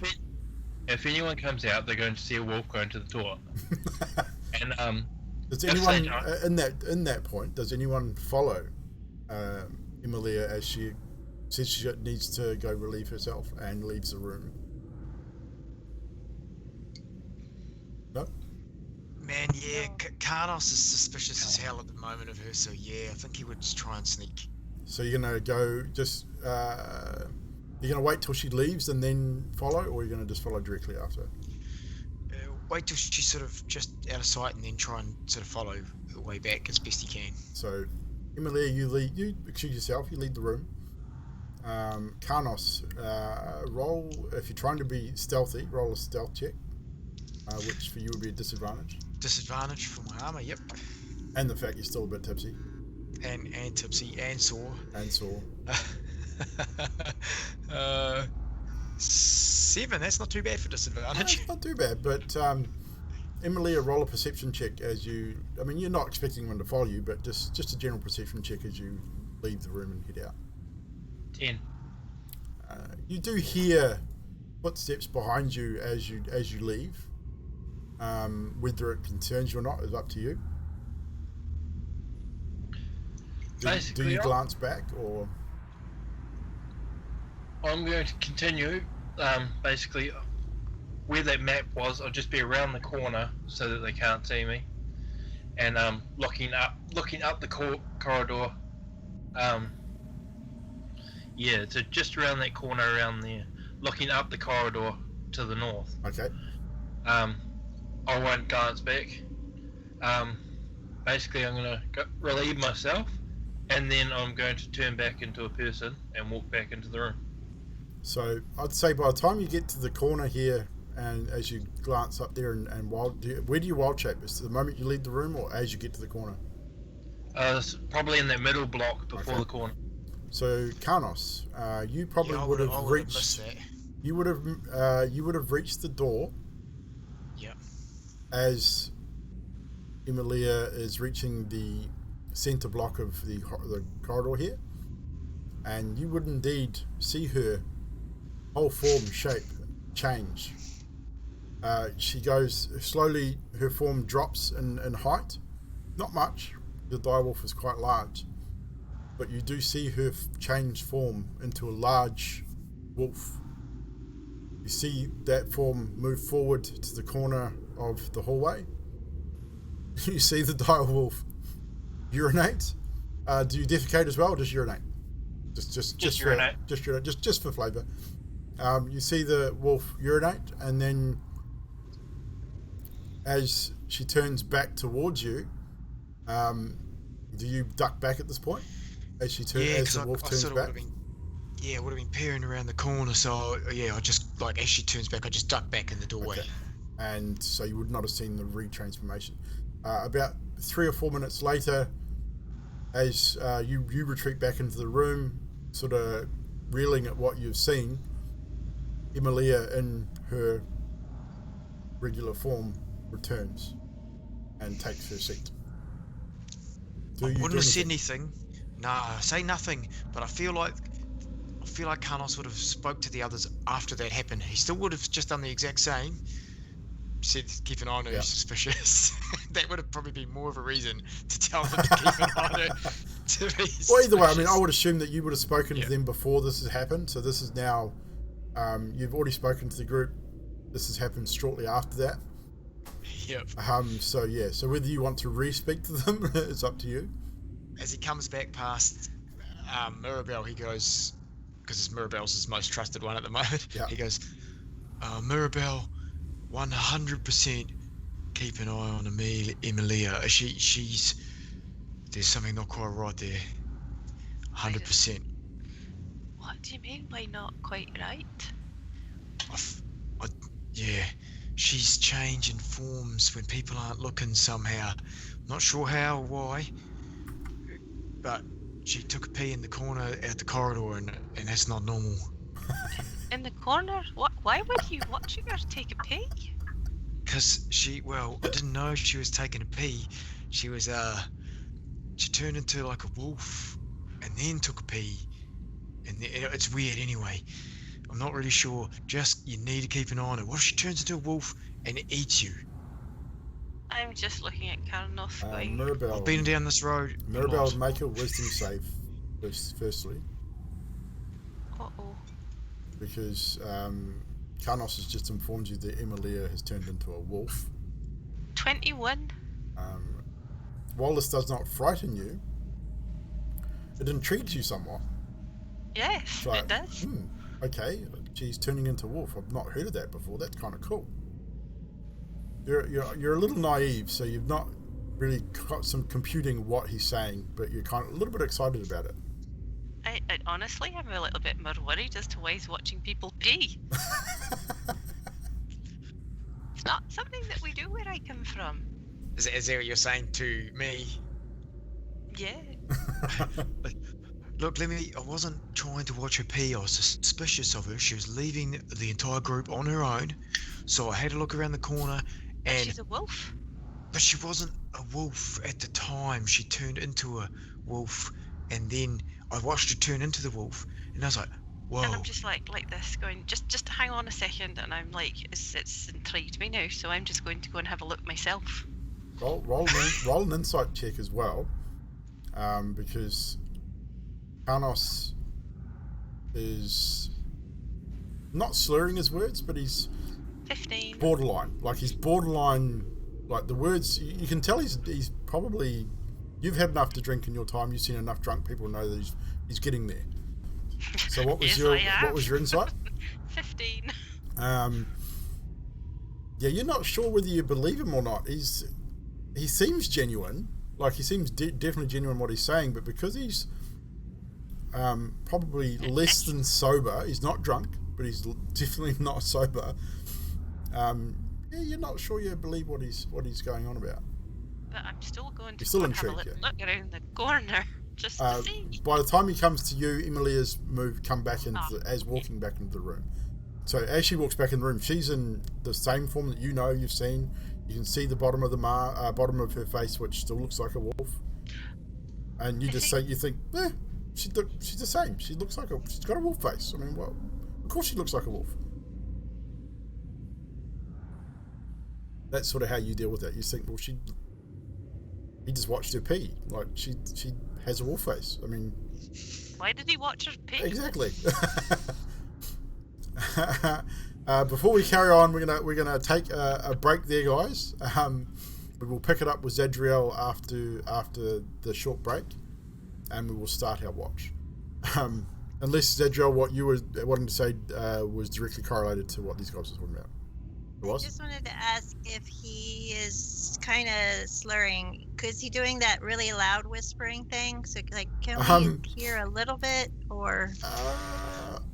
Carnos, I'll leave it up to you. Yeah, I think I am, just on that, just over tipsy bit, because I was drinking a bit while I was bandaging as well, and I think I'm a little louder than maybe what I should be. Okay, so with that, I would say that Zadriel, Emilia probably doesn't because she's sort of just coming back into the room, but Adok, Bibblesib, and Zadriel, and probably Skaith at this point, probably do hear bits and pieces of this conversation. Oh no. Adok. Yeah, you would have probably definitely heard the word wolf. Roll a perception check to see how much of that you actually heard. Yeah, I did one earlier just in case. I got a 12. You got a 12? 12. Yeah. You definitely heard the word wolf. You heard the word watch her pee. And you heard she's a wolf probably a couple of times as he was making those statements. But you've pretty much already determined that. You've already seen her face and you think she's a wolf anyway. Yeah. So it probably doesn't really faze you too much more than what you're already wary of her. Yeah, I've been thinking she's probably a werewolf at this point. Yeah. So you're just being probably more wary. Probably the peeing part. So everyone else, Fibble, Sib, Skathis, and Zadriel, you probably would have heard again, I saw her pee, she's a wolf. But again, you guys sort of turn as she comes in the room, and you guys have all seen the wolf portion of her face, and she's already said out loud that she is a werewolf. So whether you guys sort of investigate further is up to you, but what he's saying it makes sense to what you already know. There's nothing you heard would have made you think, oh, she's transformed into a wolf, because none of you would have realized that. It's just because he didn't specifically say that. He just said she turned into a wolf, and you guys look at her and she has that wolf face. So it's kind of like, well, she kind of is a wolf. She's admitted she's a werewolf, kind of. So it's whether you act on it further or not is up to you. But we will take a short break, ladies and gentlemen. We will return momentarily as we take a pee break, because I really need to pee. And we'll see you back here shortly.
Thank you for the tip, whoever that was, the anonymous $10.89. Thank you so much, appreciate that. I'll be just putting back over here, Curse of Strahd. Here we go. And I'm back. Yes, thank you very much to the anonymous tipper, $10.89 donation to the stream. Thank you very much, appreciate it. Once again, all those tips, biddies and subs and all that money goes right back into the stream and pays for source books and such, so that we can continue to do this and have lots of fun bringing our story to you and to the players and everything else. So thank you so much for that, appreciate it. No new followers tonight so far. We've had a couple of posture checks. We've got 19 viewers tonight too, guys, so that's cool. Welcome everybody. I'm glad you're enjoying your show. It alters on mine, so I've got it turned off most of the time, so I don't really see it. But we fluctuate between we average around 20-21 per stream, sometimes more if we get a decent raid, which we did last week. Yeah, on Sunday.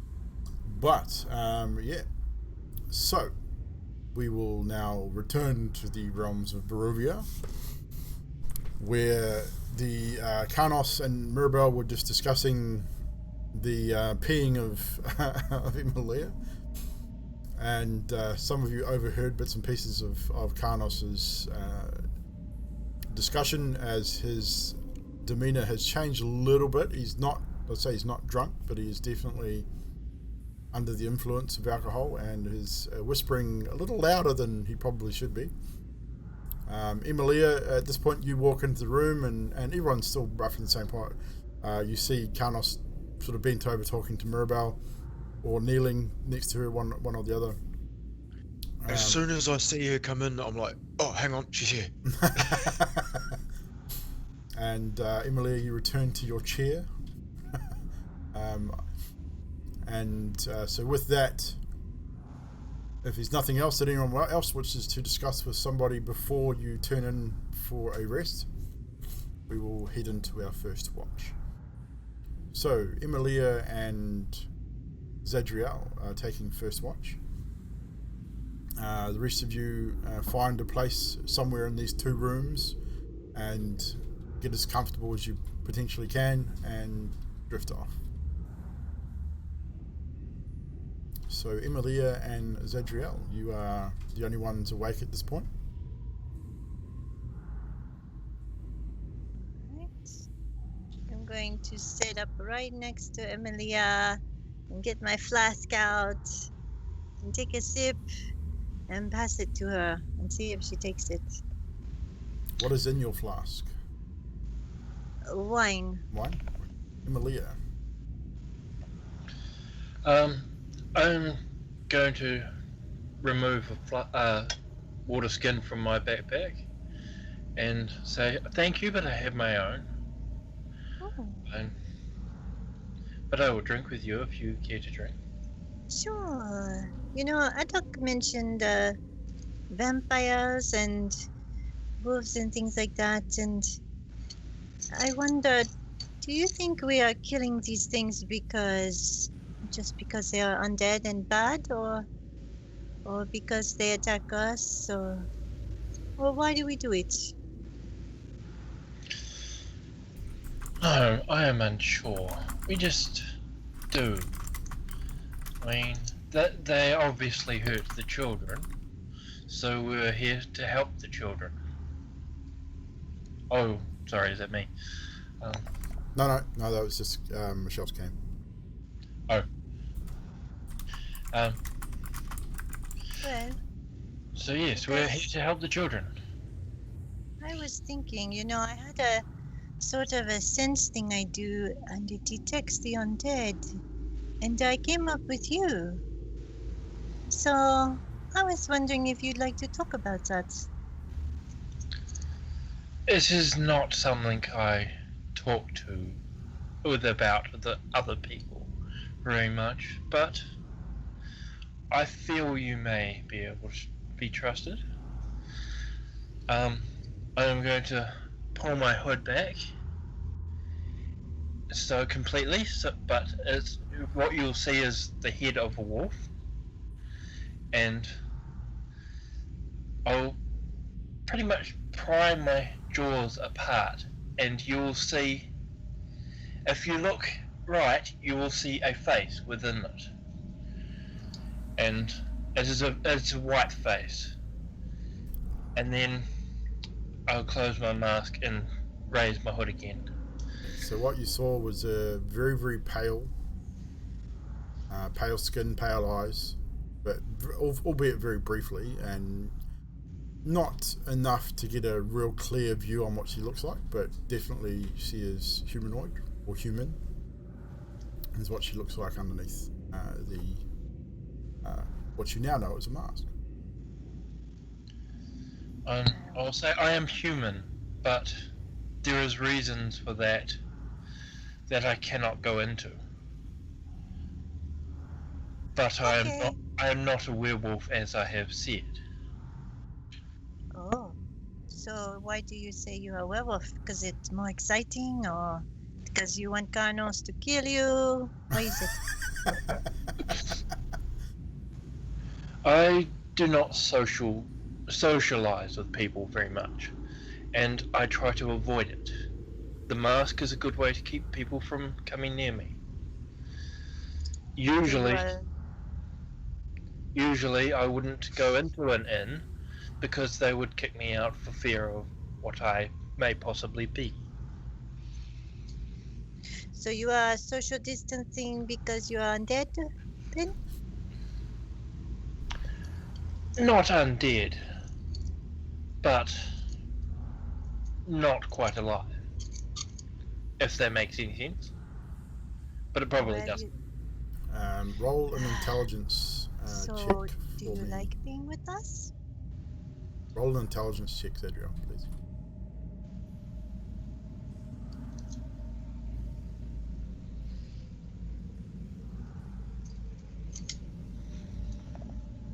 $17. So when Emilia says to you she's not, she's human but she's undead but not undead, you have dealt with a few things being a paladin and of your religion. You're not 100% sure you understand, but you have heard of werewolves that aren't fully werewolves before, until they make their first kill. You've heard of similar things to do with vampires and other undead creatures or fiends and stuff, that they have a chance to maybe redeem themselves or help themselves if they haven't killed anybody yet. But you're not 100%. You've read about it, but you're not sure whether it applies to this particular thing. But that's the understanding that you get from what she's saying. So do you know anything about paladins and that they usually kill undead things? I have not met a paladin, nor have I heard much about them. It is. Oh, well. I am not a born adventurer, so it is not something I would have come across. Well, lucky for you, here I am. And my oath does not require me to kill you. I just have to spread light.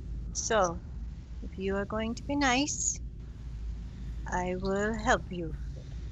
I cannot speak for Carnos, but you know. It is not so much that I am undead, it is my faith that makes me appear that way. I am a very religious person. Me too. We have so much in common. Indeed.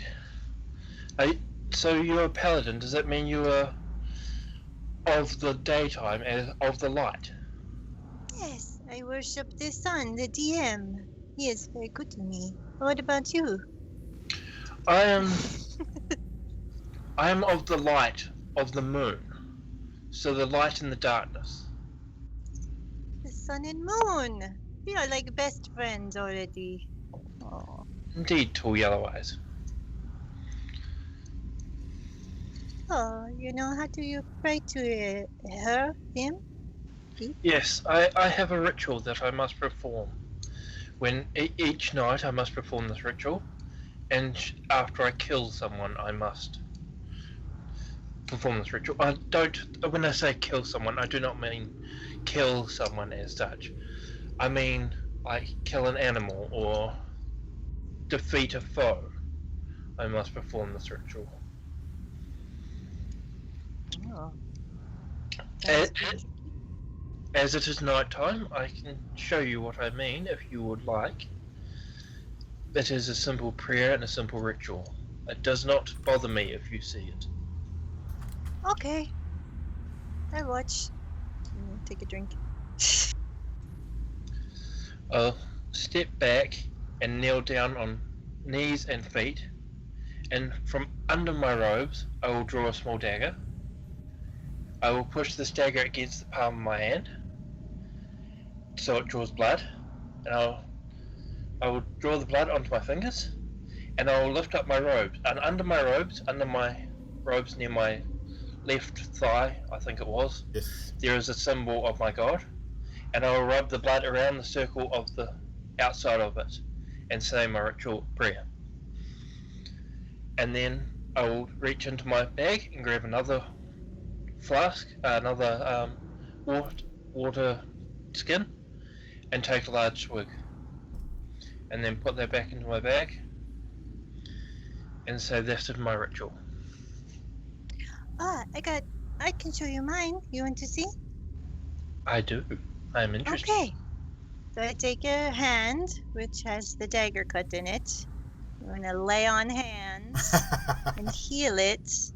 And I'm like, see, we shared our religions tonight. Isn't that nice? So we won't. You break it and I fix it. We won't remove or add hit points. We'll say that you took 1 hit point of damage when you opened your wound, and you healed 1 point of damage as she healed. So we'll just leave your HP as it is. All right. Well, I won't say anything to anyone, but I don't. Actually, DM, Yes. pray to the DM. DM, am I able to heal the undead, or is it going to actually hurt her if I heal her? Because Healing you're not undead. entirely sure of what she is, I would say that you probably could not help her at this point. And you'd have to investigate further to get more information before you could make that determination. I hope that didn't hurt you. No, I feel the pain from my hand has faded. I thank you. There's one last thing that I will say. I am a moon druid, as I have told the group before. I don't know if anyone has said. Which gives me the ability to shapeshift. And I also have a very nervous bladder. So, Is that part of the moon druid thing, or no, oh, no, unrelated? that's Okay. too much Pepsi. Okay. I mean, too much wine. Yes, that's it, wine. Right. And Oh, so, wow. This is great. as you've probably noticed, I'm quick to rush off to go to the toilet at times. So, when I do so, I will shapeshift into an animal, so I do not need to disrobe when I go to the toilet. She's very smart. Yay. So, that's my thinking right there. Sorry, this probably got very personal. Very. I know it's a little unrelated, but it's okay. Yeah, we are sharing. I can actually speak with animals, so there we go again. Wow, that's incredible. We've learned so much about each other. Yes. All right, I guess we should actually watch something around here. Yes. That's it for me. That's it for me So too. that's it for you guys. So that probably conversation would have taken most of your watch. You would have. DM's muted. Just muted. You're muted. Oh shit! Damn it! I keep forgetting. So your conversation probably took place over the bulk of your watch, we will say. I'll get you both to make a quick perception check, however. Not that you probably would have perceived much, as you were both too busy jabbering and drinking. But we'll get you perception checks anyway. 13. 13 for 11. Emily and 11. Yeah, so you don't really notice a whole lot. The chant continues throughout your watch. Again, it now seems like it has a direction where it didn't previously, and it's definitely coming more from the sort of western part of this area, this crypt. With that, your watch comes to a close, and you wake Mirabelle and Adok. Emilia, how do you wake? How do you wake the two of them up? It's not waking them, that is. I'm going to go to sleep next to Adok, Yes. so that my mask is the first thing you'll see when he wakes up. Oh, that is so cruel, but I like it. Is that Joe got something to say? No, I was just covering my face laughing, but yeah. So you just lie down next to Adok, just sort of staring at him Face to face. face to face, Go to sleep. and Zadriel, you then obviously wake Mirabelle, and which one of you is going to wake Adok at this point? Oh no, you want to, Mirabelle? I'll do it. So Zadriel, you wake Mirabelle. Emilia goes and lays down, not super close to Adok, but close enough that you're face to face ish. And Mirabelle, you wander over and shake Adok awake. No, I kind of look at the way that Emily has put herself, and I kind of snuggle in between and put my face next to Adok's and poke him. Why would you do that? You didn't know what Emilia was trying to do. Because she looks like a wolf and is going to scare him. Roll Common an sense. intelligence check to see if Mirabelle would make that determination. Or what one? Intelligence. Pretty sure you're reasonably intelligent anyway. We'll make a determination. We might let the dice decide. I like what you're trying to do, 9. but I prefer to let the dice decide. Who did we lose? Adam. It was a went boom. He will be back momentarily, people. A 9. So with that, I would say that in your semi-sleepy state, that you probably wouldn't be able to determine what Amelia was up to. So you would wake Adok up. This, like you normally either shake him, shake his foot, or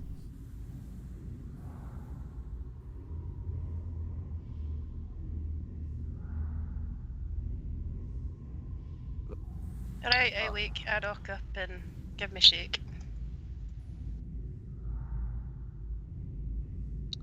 Adok, you wake.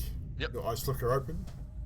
And the first thing I'm going to do is let out a banshee wail and scamper backwards, like as far away as possible. Which you do, which probably, how loud would you But it's loud, like pretty loud, pretty. Yeah.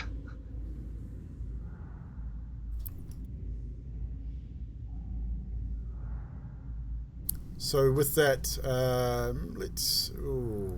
I'd say if it's loud, you're all in the same room, I would imagine. I would say you probably wake most everybody up at this point. What happened? With that, I'm just gonna still be like, and I'm gonna draw out my short sword and go, hey, just, like just nonsense, basically.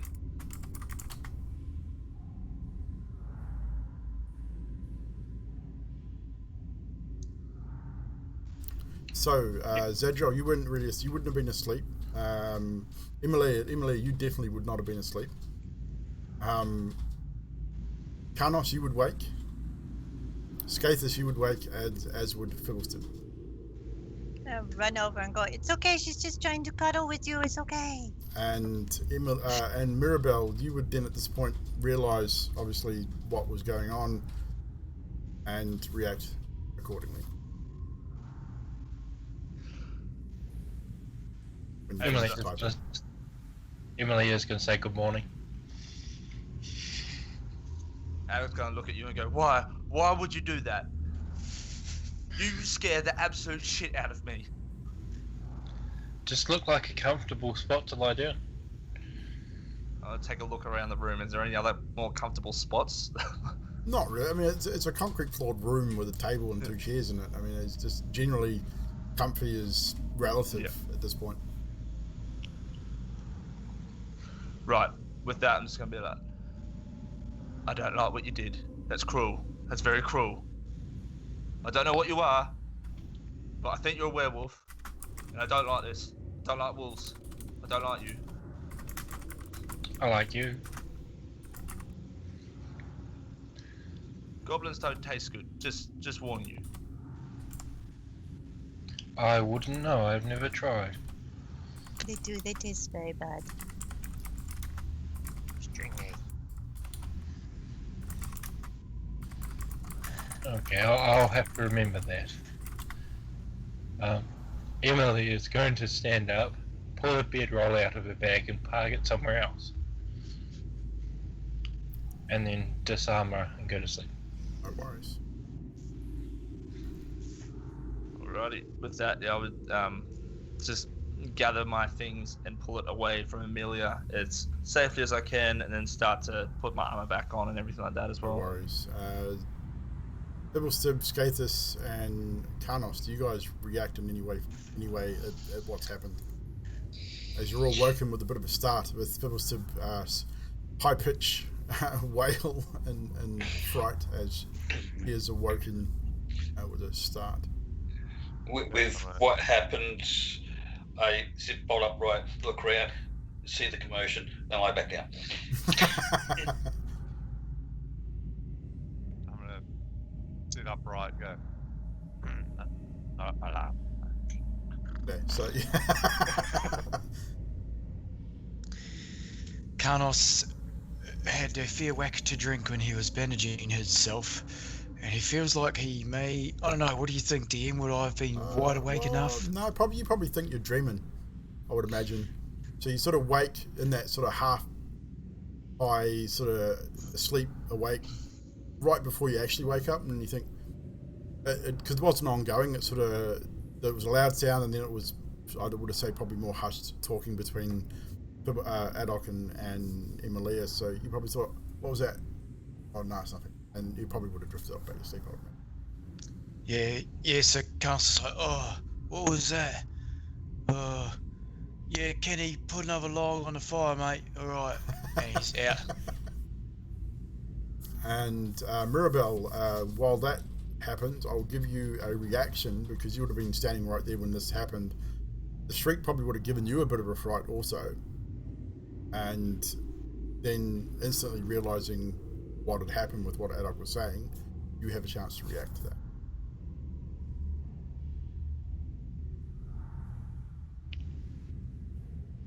No, I just give Adoc a hug. Don't say anything. Don't do anything. I'd get a fright, so I'd just be like, oof, and just. Muted.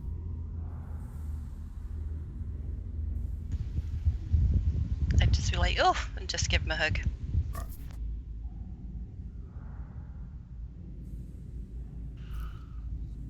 So, over to you guys. Yep. After I've got all my stuff back on, I'm gonna be looking over at Emilia, and I'm just gonna try and tug on Mirabelle to get her attention. I'm just gonna say to her, "Look, I've got a sneaking suspicion that Emilia may or may not kill us with the next full moon, but it's not confirmed. I need you to do me a favor."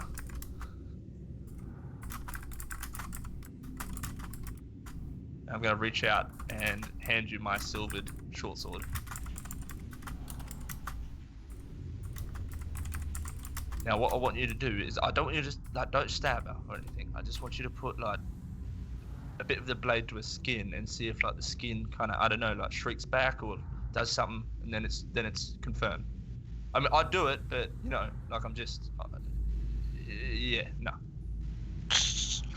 They do that and go over and poke her. No. You're going to go over and poke Emilia with the silvered short sword. How hard are you going to poke her? You're just going to poke her? You're going to Just attack gently. her or what? Just gently, just like a little prod in the foot. Enough to cause damage or not? You got to be more specific. No, just literally give her a little, like, touch. Really light touch. Perception check, Emilia. Actually, no, Bryce, you'd probably still be awake, so you'd feel it. You wouldn't have drifted off to sleep that quickly, I would imagine. You feel a gentle prod in your foot. I look at her and I'm like, you had something on your foot, love. I look up at Maribel, and then I look down at my foot and inspect it to make sure that my clothes haven't been ripped. No damage. Okay, that's all I care about. My poor don't want my clothes getting ripped. Just like any young woman would.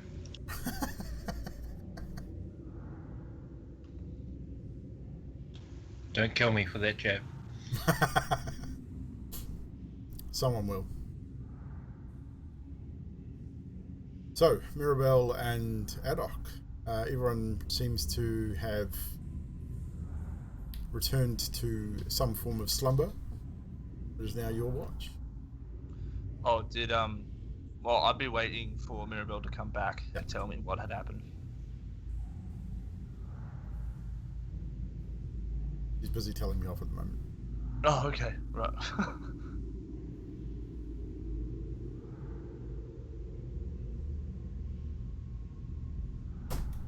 Mirabelle. He just looked at me and asked, well, she just looked at me and asked if I ripped her clothes. Right, but... Well, she didn't actually ask, she just looked at her clothes if I'd ripped them, but nothing happened. No jerking, no sort of skin going back, none of that. No. Okay, right, well, can I have my short sword back then? I quite like this short sword. But you can have it back. Thank you. Remember, I was going to make you a blowgun, so... Well, that's true, and I'm really excited about that. Yeah. I'm going to take the short sword back. And then, if Mirabelle doesn't want to speak to me about anything else, I'm just going to be looking back down towards the corridor that the statue was in. And that's it. No, I'm looking and I'm going, but so... Have you been here before? No. Well, I don't know. Maybe. Possibly. It's a long story. So, okay. That's okay. I'm just like, oh, never mind. That'll come out if it needs to at some point. Oh, shit. Have you been on any adventures? Well, I mean, no. I'm a merchant, so I don't really do this sort of thing. Have you? Shh, but no, not really. What are you doing here? Honestly. Oh, I heard all about the stuff that my uncle had done, and I felt I needed to go and find some adventure. It was really cool. Sounds like lots of fun. And you came here. Your first adventure, and you came here. Yeah, Are you fucking insane? possibly. No, look at me. Look at what I'm saying to you. You're going to die. You need to Okay. get out of here. You all need to run. If this is all your first adventure, you need to leave. Well, I don't think it's their first adventure, but I'm just got to tag along, so it's lots of fun. Okay, do me a favor. Just real quick. Just lean in real quick. I'm going to whisper something to you. Okay. Don't touch anything. Stay with the group. And for the love of God, learn how to fight, alright? Okay. And one more. Don't trust anyone. Not even me. Not even yourself. Don't trust yourself. Okay. And with that, I'm just gonna keep looking back down towards the hall.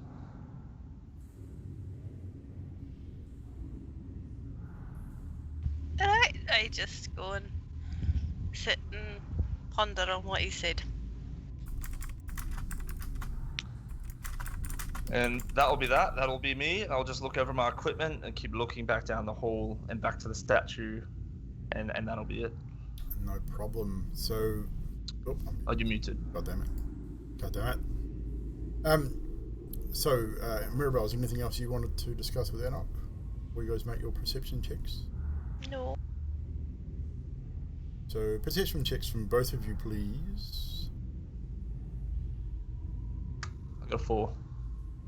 4. You don't notice anything. Even though you're looking, you notice nothing. You're focusing on the chant and what it's saying. Your mind keeps going back to the statue in the other room. I swear I know that man. I don't know why I know him. I swear I know him. Where do I know him from? What's his name? Just over and over and over again.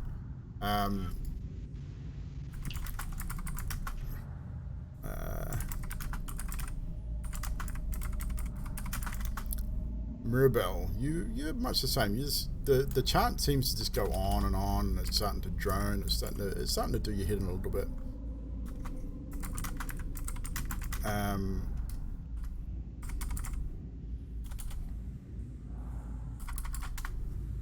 But apart from that, you don't really notice much else. But the wind seems to blow through the cabins a little bit. I mean, you can hear it like it's going sort of through the house and then down through the crypts, just ever so slightly. It's almost like it sort of echoes through, and you get the occasional breeze that sort of wafts through. You know the house is abandoned and everything else as well, so you kind of expected it. You've left pretty much every door open that you've come through anyway, so you kind of expect you might get something come through. But your watch otherwise goes uneventfully. With that, you both decide to turn back in, and which one of you is going to wake Skathis? I will, actually. If Okay. Mirabelle doesn't want to do it. Mirabelle, do you want to wake Skathis? Or do you both want it? You can both wake him if you want. It's up to you. I don't mind. If you want to wake him up, I'll go and bed down again. Yeah, I'd go and wake him up. Okay. I'd just gently walk over to him and just from a distance, just reach out a hand and just gently touch him and try and shake him awake. I'll roll over cautiously. Well, not cautiously, just roll over gently, look up and sit up, nod, and go sit somewhere quiet and observe the rest of the room. No problem. So, Mirabelle, you find either go back to where you were or find another space, up to you, wherever you want to bed yourself down.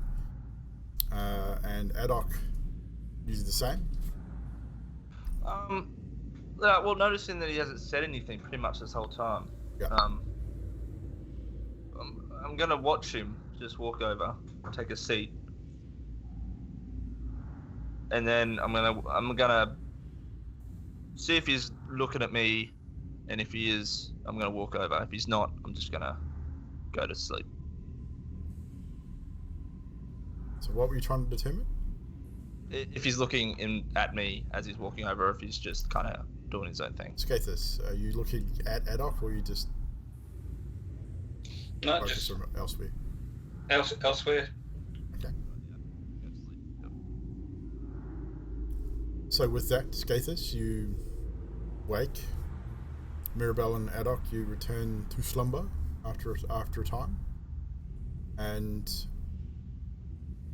Skathis, you're now sitting by yourself. The chant is still proceeding.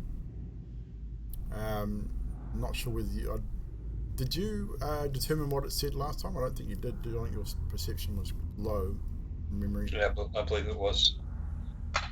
You can make another perception check to see if you can figure it out. Now, you're sitting by yourself. It's quiet.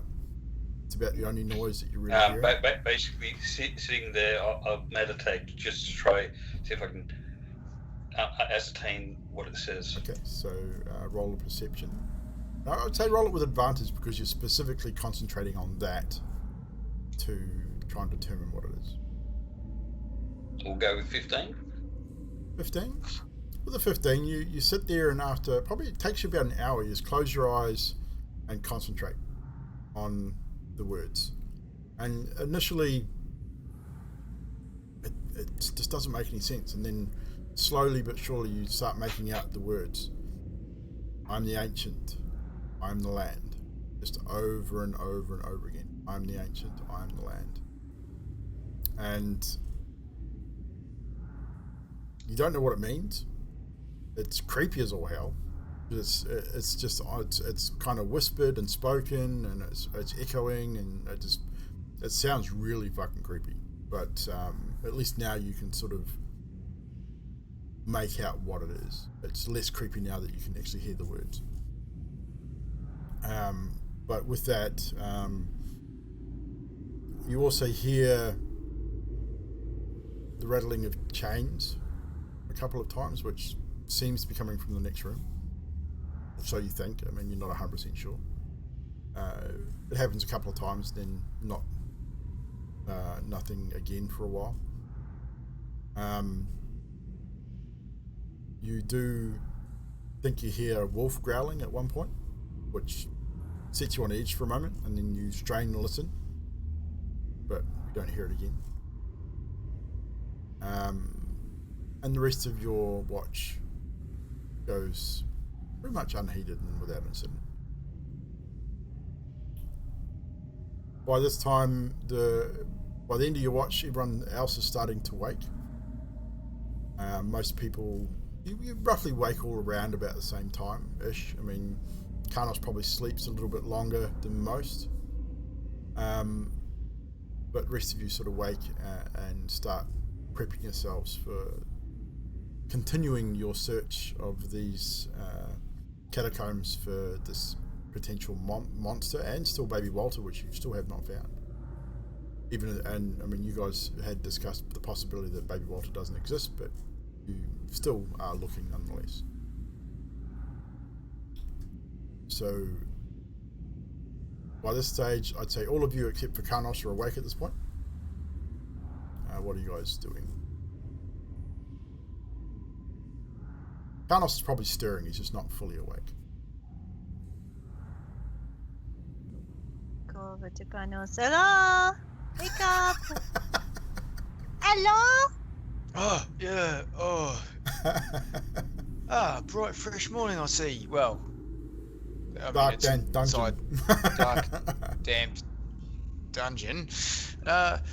Hold a second, and Karnos goes to his pack, because he doesn't have the straps on for bed, obviously, and he goes to his pack and he pulls out 2 water skins, and he uncorks 2 water skins, and he takes a swig from one, and a swig from the other, and he corks them back up, and he's like, oh, that's a little bit fresher, eh? Okay, I'm good to go. I'll just get my gears on and we'll get to it, alright?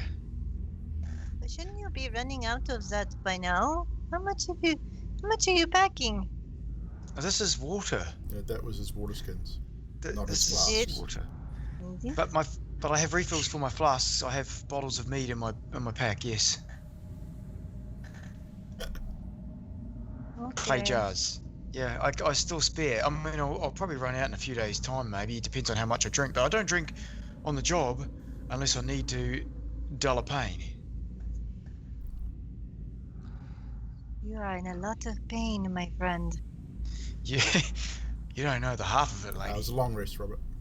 So yeah, everyone take a long rest. You will recover HP, spells, such. Karnos pulls Zedriel aside as she's talking to him, and he says, sort of now able to whisper better. He says, so, did you manage to figure out anything about our wolf friend? Oh, she's very nice and on lots of things that I cannot tell you at all, but she's good. Hold on a minute. You know lots of things that you cannot tell me at all. Oh, yeah. So if you can't tell me, then there are lots of things are bad. No, I have honor. Things you'd say in confidence between two girls, personal Oh, it things. was sexual shit. I'm so sorry. Yes. Well, religion and things. And That is kind of the same. I will leave you to that. But you don't believe she's bad. no, we talked about peeing, and I don't know why, but that came up. And so I guess sexual, I don't know. But she's fine. Just like you and me. A little, sort of. Carlos not. looks Zadriel over and is like, I don't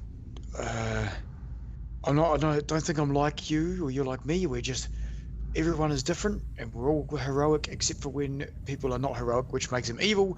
In that case, we will put them down. No, I don't think so. Was that someone peeing? It did sound like that. It wasn't me. Well, you don't think so that the evil will be put down? I thought that's what you paladin, clerical, godly types did. You're kind of an asshole, you know? Mostly I've been called a hero to many, and sometimes an asshole, yes.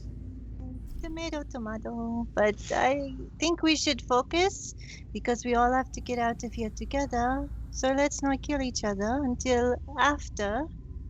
I don't We are want to kill back. people. That is the worst thing ever. What kind of religion are you following, lady? You've never killed people that were bad. I've killed people that were bad, You've but not killed just people.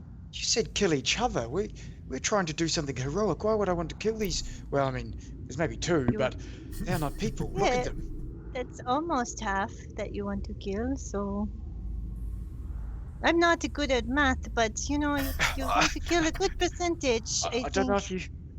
I don't know if you get it, but two and two is 4. That would be half. There's like 1, 2, 3. There's 7 of us. A third. Still more than one, so you have problems a little bit. Zadriel, may I ask you, what god do you follow? DM. No, I can't. It stands- DM. The day. It stands for the day? My carpe diem on my shield. Oh, I see. Dungeon Master, have I ever heard of this DM before? Roll history. Oh, that's good. +1, 19. 19? I would say you probably have. I mean, you don't know much about DM, but you've definitely heard of the deity. You've never met a follower of the deity, but you've definitely heard of its existence. I have heard of said DM. I've never met someone quite like you, but it'd be interesting to learn from you. I look forward, even though you think myself an asshole, but I do look forward to what we can learn from each other.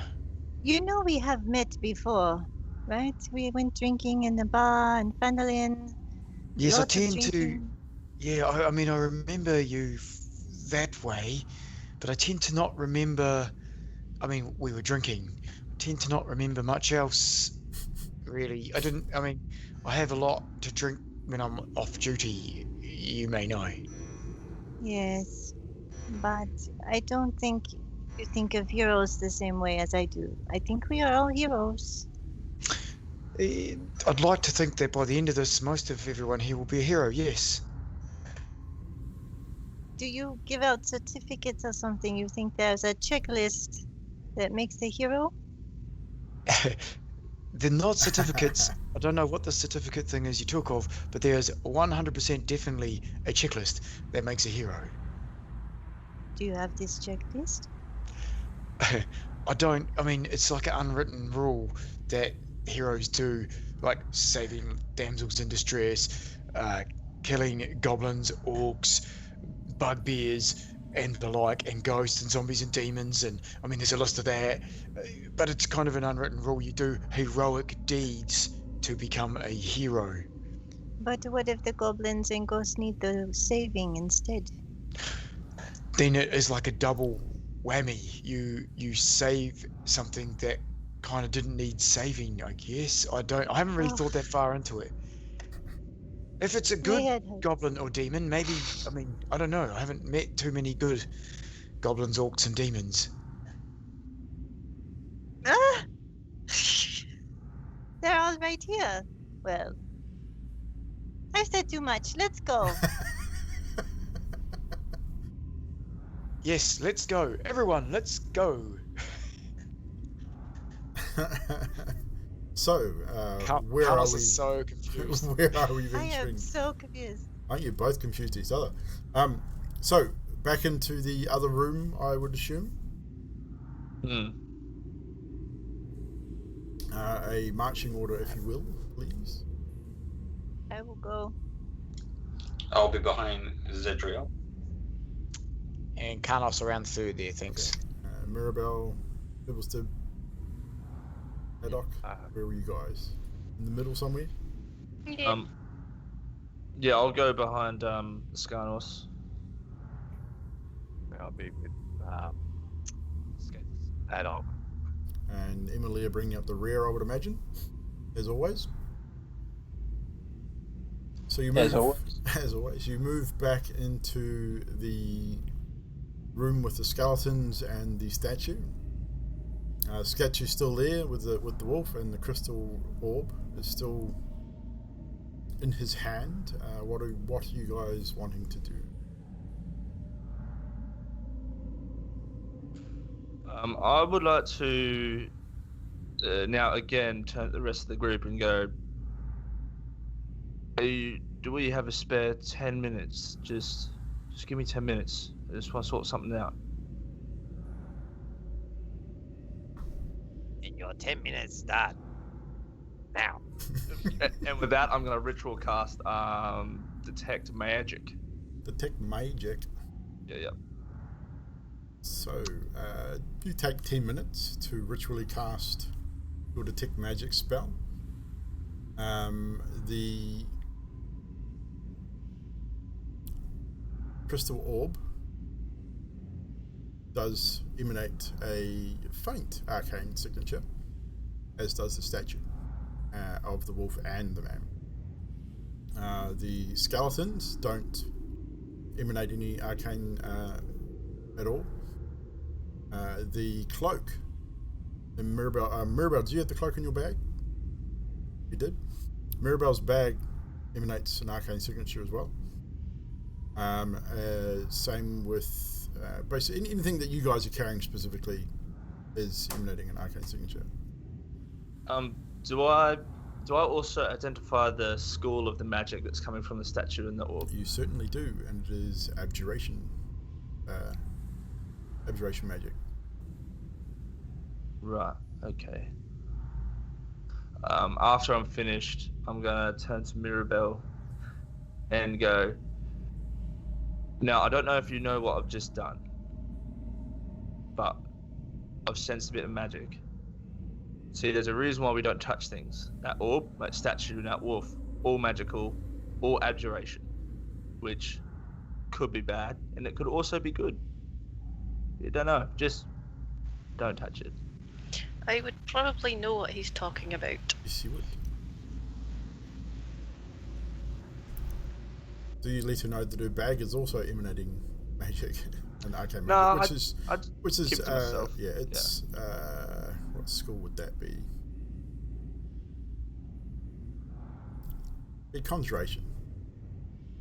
I'm a conjuration person myself, so I'd know about that anyway. Yeah, well, he didn't mention anything about your backpack, but do you mention the type of magic on the statue, or just that it's magical? Yeah, I would mention that it's abjuration. Okay. So. And Mirabelle, you would understand somewhat what abjuration magic. I mean, you're a wizard, so you're a wizard or a sorcerer? Wizard. Yeah. So you would understand what abjuration magic is. Nope, they are not magical, Robert. Just gems.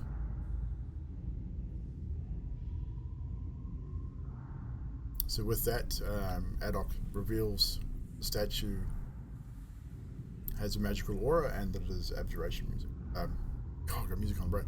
Abjuration magic. Do you explain for those that are not magical what abjuration magic is? Well, if anyone would go, what's that? I would. But yeah. It sounds like something we should avoid then, I think. We already had 2 suits of armor come to life. I don't want this statue to do it or something crazy. Well, I mean, abjuration is normally deals with sort of like protection and like a barrier or negates magic and stuff like that. So, like normally that would be conjuration. So I'm not quite sure what his statue does or what the orb does, but hopefully it's something good, or it could be bad. I'm not quite sure. People, Steve, is this touch it magic or don't touch it magic? Toss a coin 50-50. Touch it magic. Good. Touch it I magic. don't- bad. No, I'm not talking to you anymore. Well, Look, I don't know. It's aberration magic. It's kind of 50-50. Touch it, find out. Oh, I mean, No? I for one vote Karnos should touch it. Yes, Karnos touch. Karnos, this is where heroes are made, huh? That is true. I shall go up. If you guys want me to touch it, what do you want me to do? Pick it up or just touch it with my finger? No, don't touch. Bad. I tell you what, I've been a hero for long enough to know what to touch and what not to touch. And when someone says, hey, this magic is blah blah blah magic, which I don't have any idea what that means, all I know is, I mean, if it's in a place like this where things are bad, it's bad. And as he's saying, it's bad magic, two-handed axe and just whacks the arm off holding the, or whatever's holding the orb. Make an attack roll.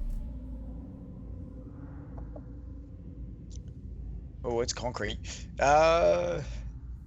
9. You swing, you hit the arm, and you hear a thunk. And it's almost like hitting stone. It is very, very solid wood. Barely makes a dent in the arm. But nothing happens. Okay, so that didn't work. And he tugs it back out. It didn't even like embed into it. Just literally, it barely made a dent in the arm at all. It just sort of hit it and sort of almost bounced a little bit as well. Like you know, like trying to split a super hardwood. It's just you hit a knot and it's just solid as. Karnos pulls the axe out and then, with the butt end of the axe, taps the orb from the hand of the statue if he can. I would say you'd be able to do that without too many. It's not going anywhere. You hit the orb, tink, and it rolls and falls, hits the floor, and it hits forward. It's almost like it doesn't shatter because it's a solid crystal ball. You hear that sort of kink, kink, kink, and it rolls across the floor and stops, rocks backwards and forwards, and then it starts to emanate a dark shadow. It starts like almost like a pea size in the center of it. Starts to swirl around the inside of the orb, and then a shadow starts to appear from the orb itself. It grows, stretches across the floor towards the statue. I'll give everyone a chance to do something at this point if you wish. You just see, all you guys see is the shadow just start moving across the floor on its own towards the shadow, towards the statue. Moving back away from it all. Which direction? Back to the way you came, or to the western? Yeah, probably back the way that we Okay, so came. head back towards that corridor. I would like to try, if I can, run, pick up the orb, and throw it down the hall. Well, it's not really a hall. Like you could throw it into the hallway you came from. It's like it's only 10 feet to that wall, and then the hallway that's in the western side is only 20 feet long. So before it turns and goes in another direction. Right, back the way we came. Back the way you came. So you're going to throw it down that short hallway. Yep. You could definitely go pick it up. You run and you pick it up. Make a strength check to see how far you throw it. The shadow doesn't seem to move, though. It stays on the floor away as it moving towards the thing as you pick it up. Is one thing you did notice. I got a 15. 15. You do throw it, and you heft it down that short hallway. It hits the wall and then the floor, making that same sort of heavy thunking sound as it hits the concrete. As you turn back to look into the room, that shadow is still moving towards the statue. It's about 4.5, 5 feet long, and it's just moving towards the statue. Very slowly, but it's slow. It's definitely moving on its own. I want to try something. You've all get a chance to try something. Adoc's done what he want to do. Pibblesip's moved back towards the door. Scathus. I want to try Fist of Unbroken Air against the statue. Okay. So I spend 2 key points. I dare say it doesn't get to make a strength save, does it? No, well, it's an inanimate object, so. So yeah, 3d10 bludgeoning damage. Roll it.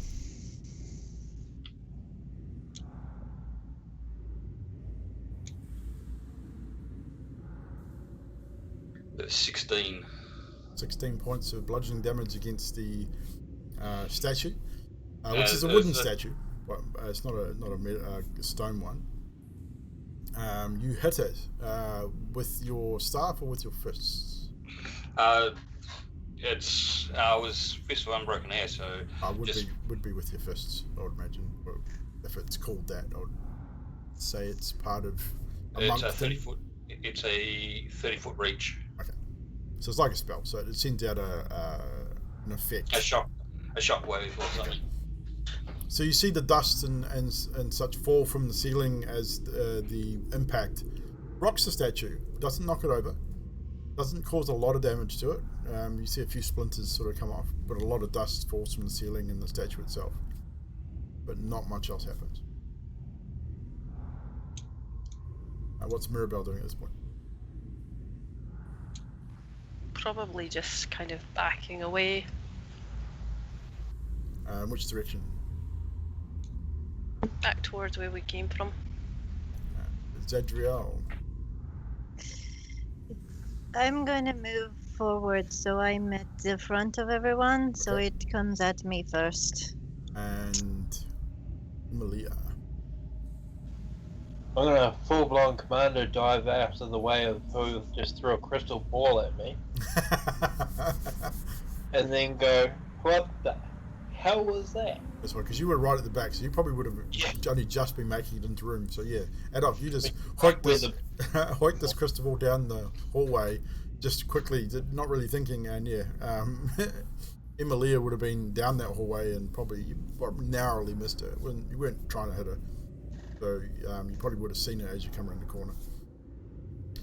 With that, the shadow reaches the statue. You can see it move up the statue, moves across the front of the statue, then down onto the floor again, then slowly starts moving to the west. Moves, yes, Adolf.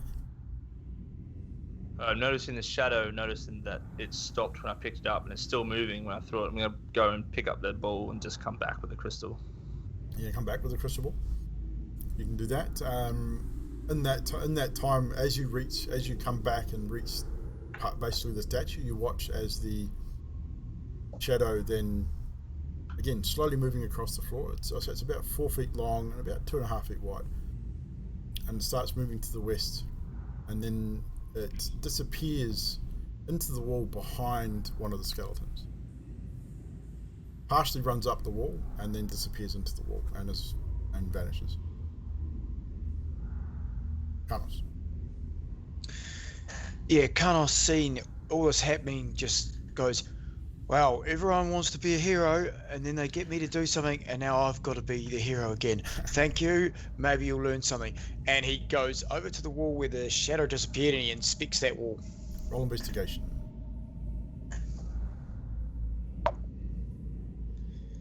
While he's muttering about everyone not being a hero, He takes his mind off the job a little. A natural one, Natural one. which is Ooh. a total of 4. You inspect the wall. It's weird. Seems okay. I mean, doesn't seem anything out of the ordinary that you can see.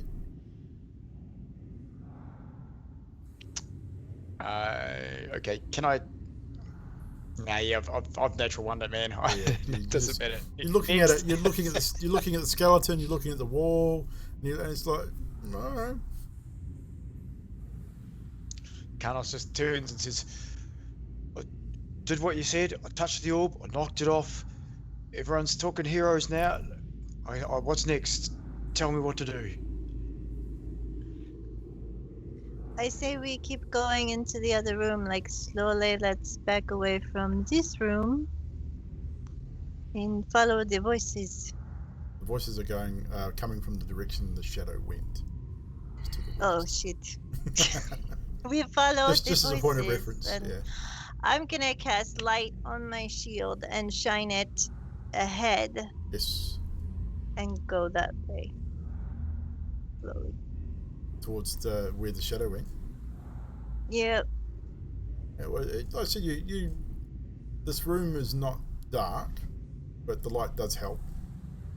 Are you wanting to inspect the wall as well, or you're just moving forward? I can with an 11. 11. You do see something with your light on your shield as you move close to where Karnos is. Karnos, you would see this now with the light as well. The extra light provided by the shield is one of the chains shackled to the skeleton. Where it's attached to the wall, it's not a metal ring.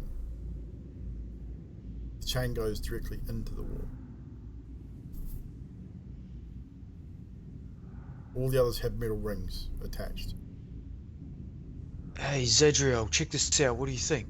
Is some sort of pull chain, lever? Fiddlestick, you're mechanical. You want to check this out? Do we I see head over any? and grab the chain and give it a pull to see what happens. Make a strength check. Are you yanking my chain? Yes, I'm yanking your chain. With a 14. 14. Surprisingly strong for a little fella. But yeah, you give it a good sharp pull and it moves towards you. 3 links. You hear it chink, chink, chink, ka-chunk. And then the stone block behind where this skeleton is juts forward about 1/4 inch.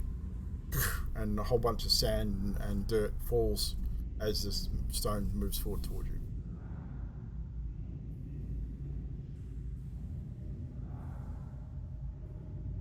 A hidden door. Nice. Yeah, now we're heading somewhere special.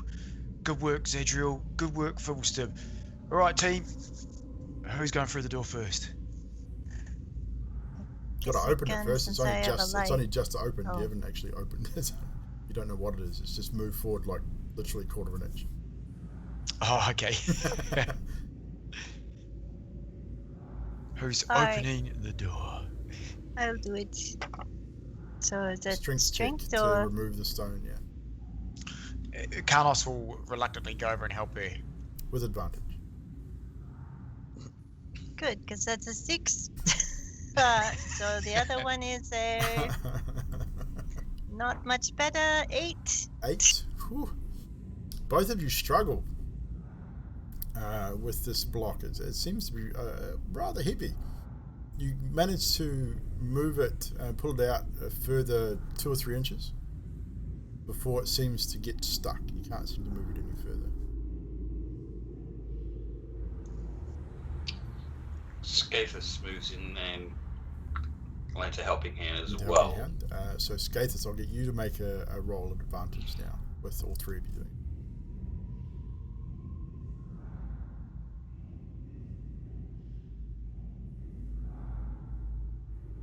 What am I Strength. rolling again?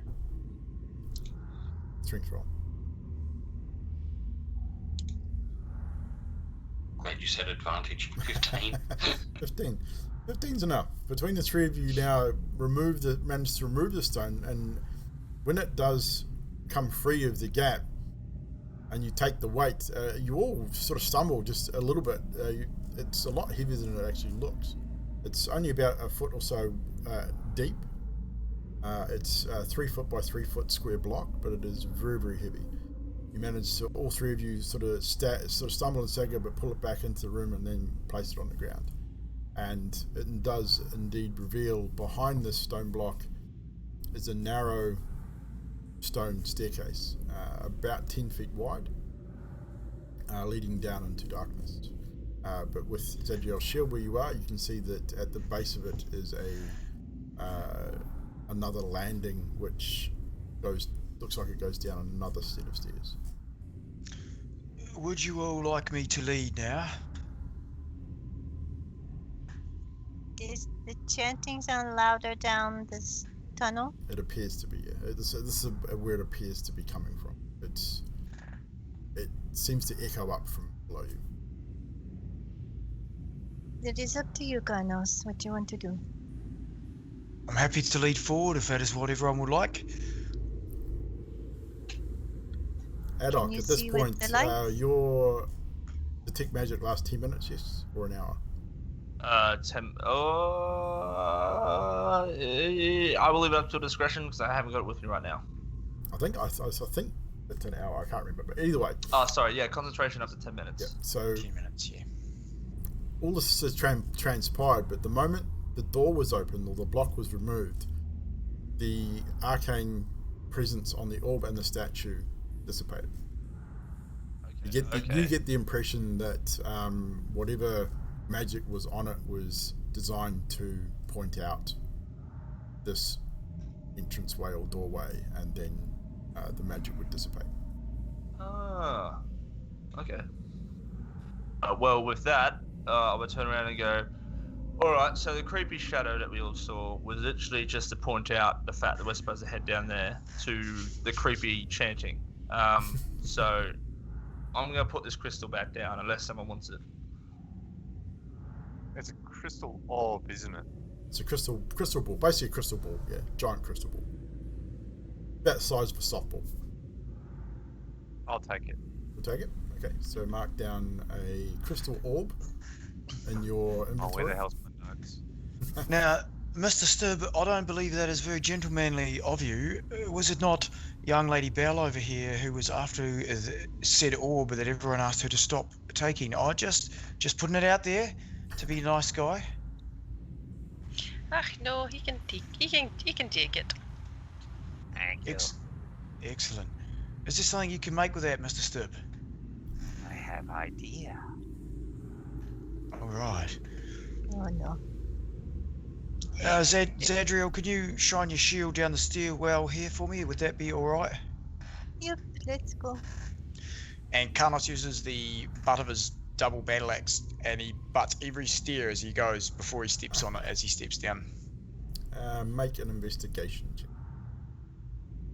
As you descend with Zadriel following behind, I would imagine, to provide said light.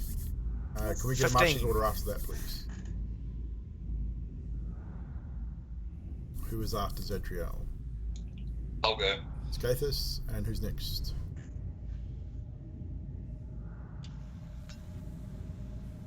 Anybody? Yeah, I'll be after Scathus. And Adok with Fibblestib. Mirabelle, where are you? What's that, Doc and Fiddlestib? And Emilia bringing up the rear. And I'll carry the cannon down the stairs. Oh yes, the cannon. Yes, the cannon everyone's forgotten about. Yes. So Emilia has picked up the cannon and is carrying it with her. With that, you just all descend the stairs. Carnos physically beating every step as you descend to the first landing. With a 15 for investigation. 15 for investigation, and you find nothing at all. You do notice that the the staircase ends at a landing with a 6-foot high ceiling of close-fitting planks with a wooden trapdoor set into it. The trapdoor is bolted shut from this side and can be pushed open. But also leads, there is a stairwell still leading downwards as well.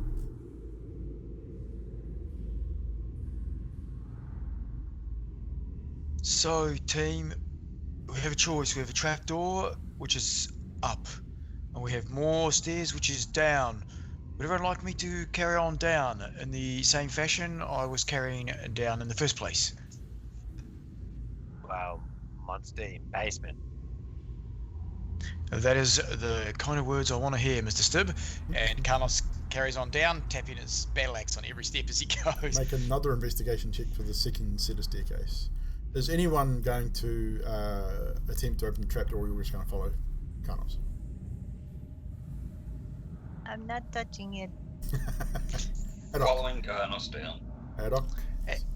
Can I sense anything coming from the trapdoor? No, it's not magical. Look, my curiosity would have killed the cat, and I probably would have opened it. You're too short to reach it. Okay. It's 6 feet. Would've done It's 6 anything. feet above the landing. No, definitely not. Unfortunately, yes, the 3 shorter members of the party would not be able to reach it. Unless they all stood on the top of one of each other, they could probably ladder it between the 3 of them. As a point to DM, just as Carlos is tapping the stairs, he's looking left and right for any sort of changes in the wall as well. That's 16, 17, 18, 19 this time. 19. Peter. Same thing as before, you tap every step as you go down, and nothing happens. You don't discover anything unusual, it's just a standard staircase. You descend to the bottom of the staircase and reach another small landing, which is 20 feet by 10 feet, and leads off to the south with another very small staircase opening up into a large pillared room.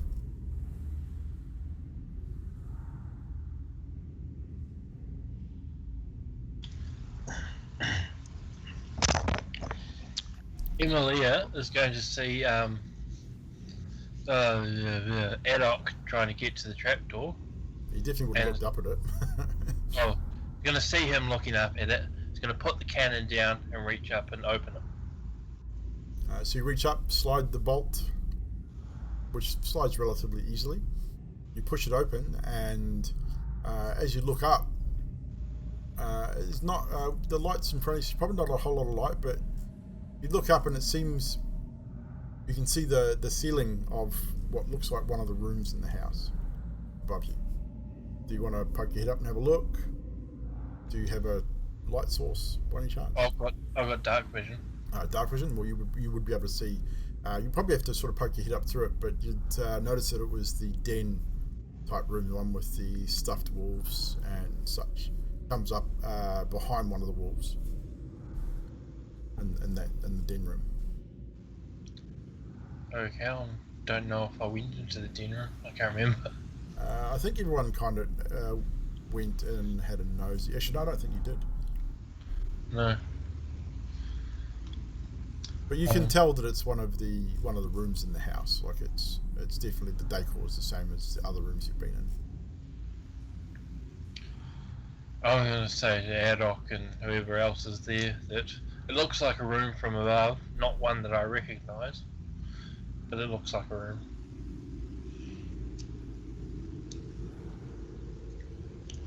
Yeah. Depending on what they want to do, they'll just leave it open and pick up the cannon and keep going down the stairs. But depending on what they want to do. Do you let everyone know that that's the room that you found is what's in the room, like what you see? Well, that's what I've said to Adok, Okay. and whoever else can hear me. Well, Fibblesip could probably hear you. Zadriel probably could at this point as well. Mirabelle, Skathis and Karnos are probably moving forward. Actually, Zadriel's behind Karnos, so Karnos and Zadriel probably don't hear you. They probably hear talking, but they probably can't make out what it is. But those that are towards the rear would definitely hear. So Adok, Fibblesip, and probably Mirabelle. Yeah, I would turn to Emilia and I would just say, well, I think the rest of the party wants to keep going down, so we should probably just head that way. But actually, thank you. That was kind of nice of you to check. Not a problem. Right, okay, bye. And then just keep walking down. And with that, I think we will call our show there for the evening. Before we describe the next room, we'll pick up there next Wednesday night for that. But before we go, again, thank you everyone for joining us. Thank you, chat, for hanging out with us once again this evening. A quick shout out to Olaf for a follow. Oh, wow. Ola le mai Amy. Well, I'm not going to pronounce that. Olaf, that's your name. Real Abby with a follow. Sticks and Stones with the tier 1 sub. Simurg the Persian with a follow as well. And that's about it for tonight. Oh, Just Cody with a follow, just jumping in there as well. Thank you so much for your support this evening. We appreciate you hanging out with us and telling our story. Just briefly before everyone takes off, we'll just quickly go around the cast and get some favorite moments from everyone. Adok, standout moment for you tonight for the story. Definitely would have been Mirabelle and her attempting to play or cast Chill Touch through the imaginary blowtorch. Yes, that was a rather interesting moment, indeed. Bibblestep. Zadriel calling Karnos an arsehole. Skathis. Fibblestep and his foot grabbing ability. The running up and grabbing onto Skathis' leg during the door fight. Mirabelle. Zadriel's amazing javelin chucking. Yes, the bullseye on Karnos. Emilia. I was say turning into a wolf when people already think I'm a werewolf. Definitely. Zadriel. I like my watch with Emilia. It was fun. That was a good piece of RP from you guys. Very well done. And Karnos. Oh, I wrote a few down because I thought, hey, he's going to ask us this again, so I've got a whole pile, and it's good that the cast covered most of it. But I think it's tough for me because there's a couple of right up there. But Adok heroing up and stabbing the tongue of the door, finally getting his hero balls out. But It was a close toss up between that and Emilia just hanging out on the couch. Yes, yeah. But my standout moment, obviously, Emilia lounging it out on the chair with her feet up on the table, watching you guys fight a what we can now tell you was a door mimic. And also too, again, the Mirabelle incident with the chill touch and the conjured blowtorch. I'm going to have to start reading your guys' spells. Blowtorch. Blowtorch. But yeah, and the RP in general tonight from everyone was pretty good. Interactions between everyone is starting to flow a little bit, and I think everyone's starting to develop their characters somewhat. That will only improve as we go on. But yeah, I would say XP, but we don't do that on this show, so no XP for you guys. We will be doing milestone leveling in this campaign. But we will be back on Sunday night, however, where we will be doing XP. For those that weren't here on Sunday and didn't get the XP, it was 4,500. So just make sure you've done your XP from Sunday night show. But we'll be back on Sunday, same time, 7:30 PM New Zealand Standard Time, to pick up episode 52 of the Paradigm campaign, which should be a lot of fun as well. We've seen Return of Namaris, which is a little worse for wear. I think we forgot about Namaris and left her in the bath too, from memory. Everyone went to bed and Namaris was left in the bath. She's going to be, Has she drowned yet? she's going to be a wrinkled mess by the So should time she's going to be a shriveled mess by the time we get back. Should be dead at the start of the next show. she fell asleep in the Drowned bath in and the drowned. But yeah, so as usual, we will see who is available to raid, I guess.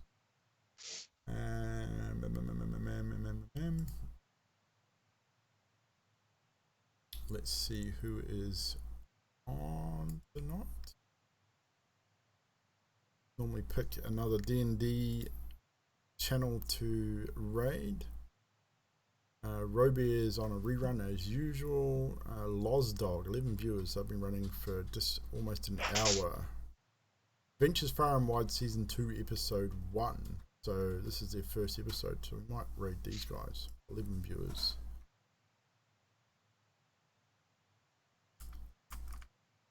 We will wait for the ad to finish so I can check them out. But I think we will raid them. Name in the raid list. We will start the raid in just 1 second, but we will see you guys Sunday night for the Paradigm show. Until then, thank you so much for hanging out with us. Thank you for the subs, the follows, and the support, and we will see you Sunday.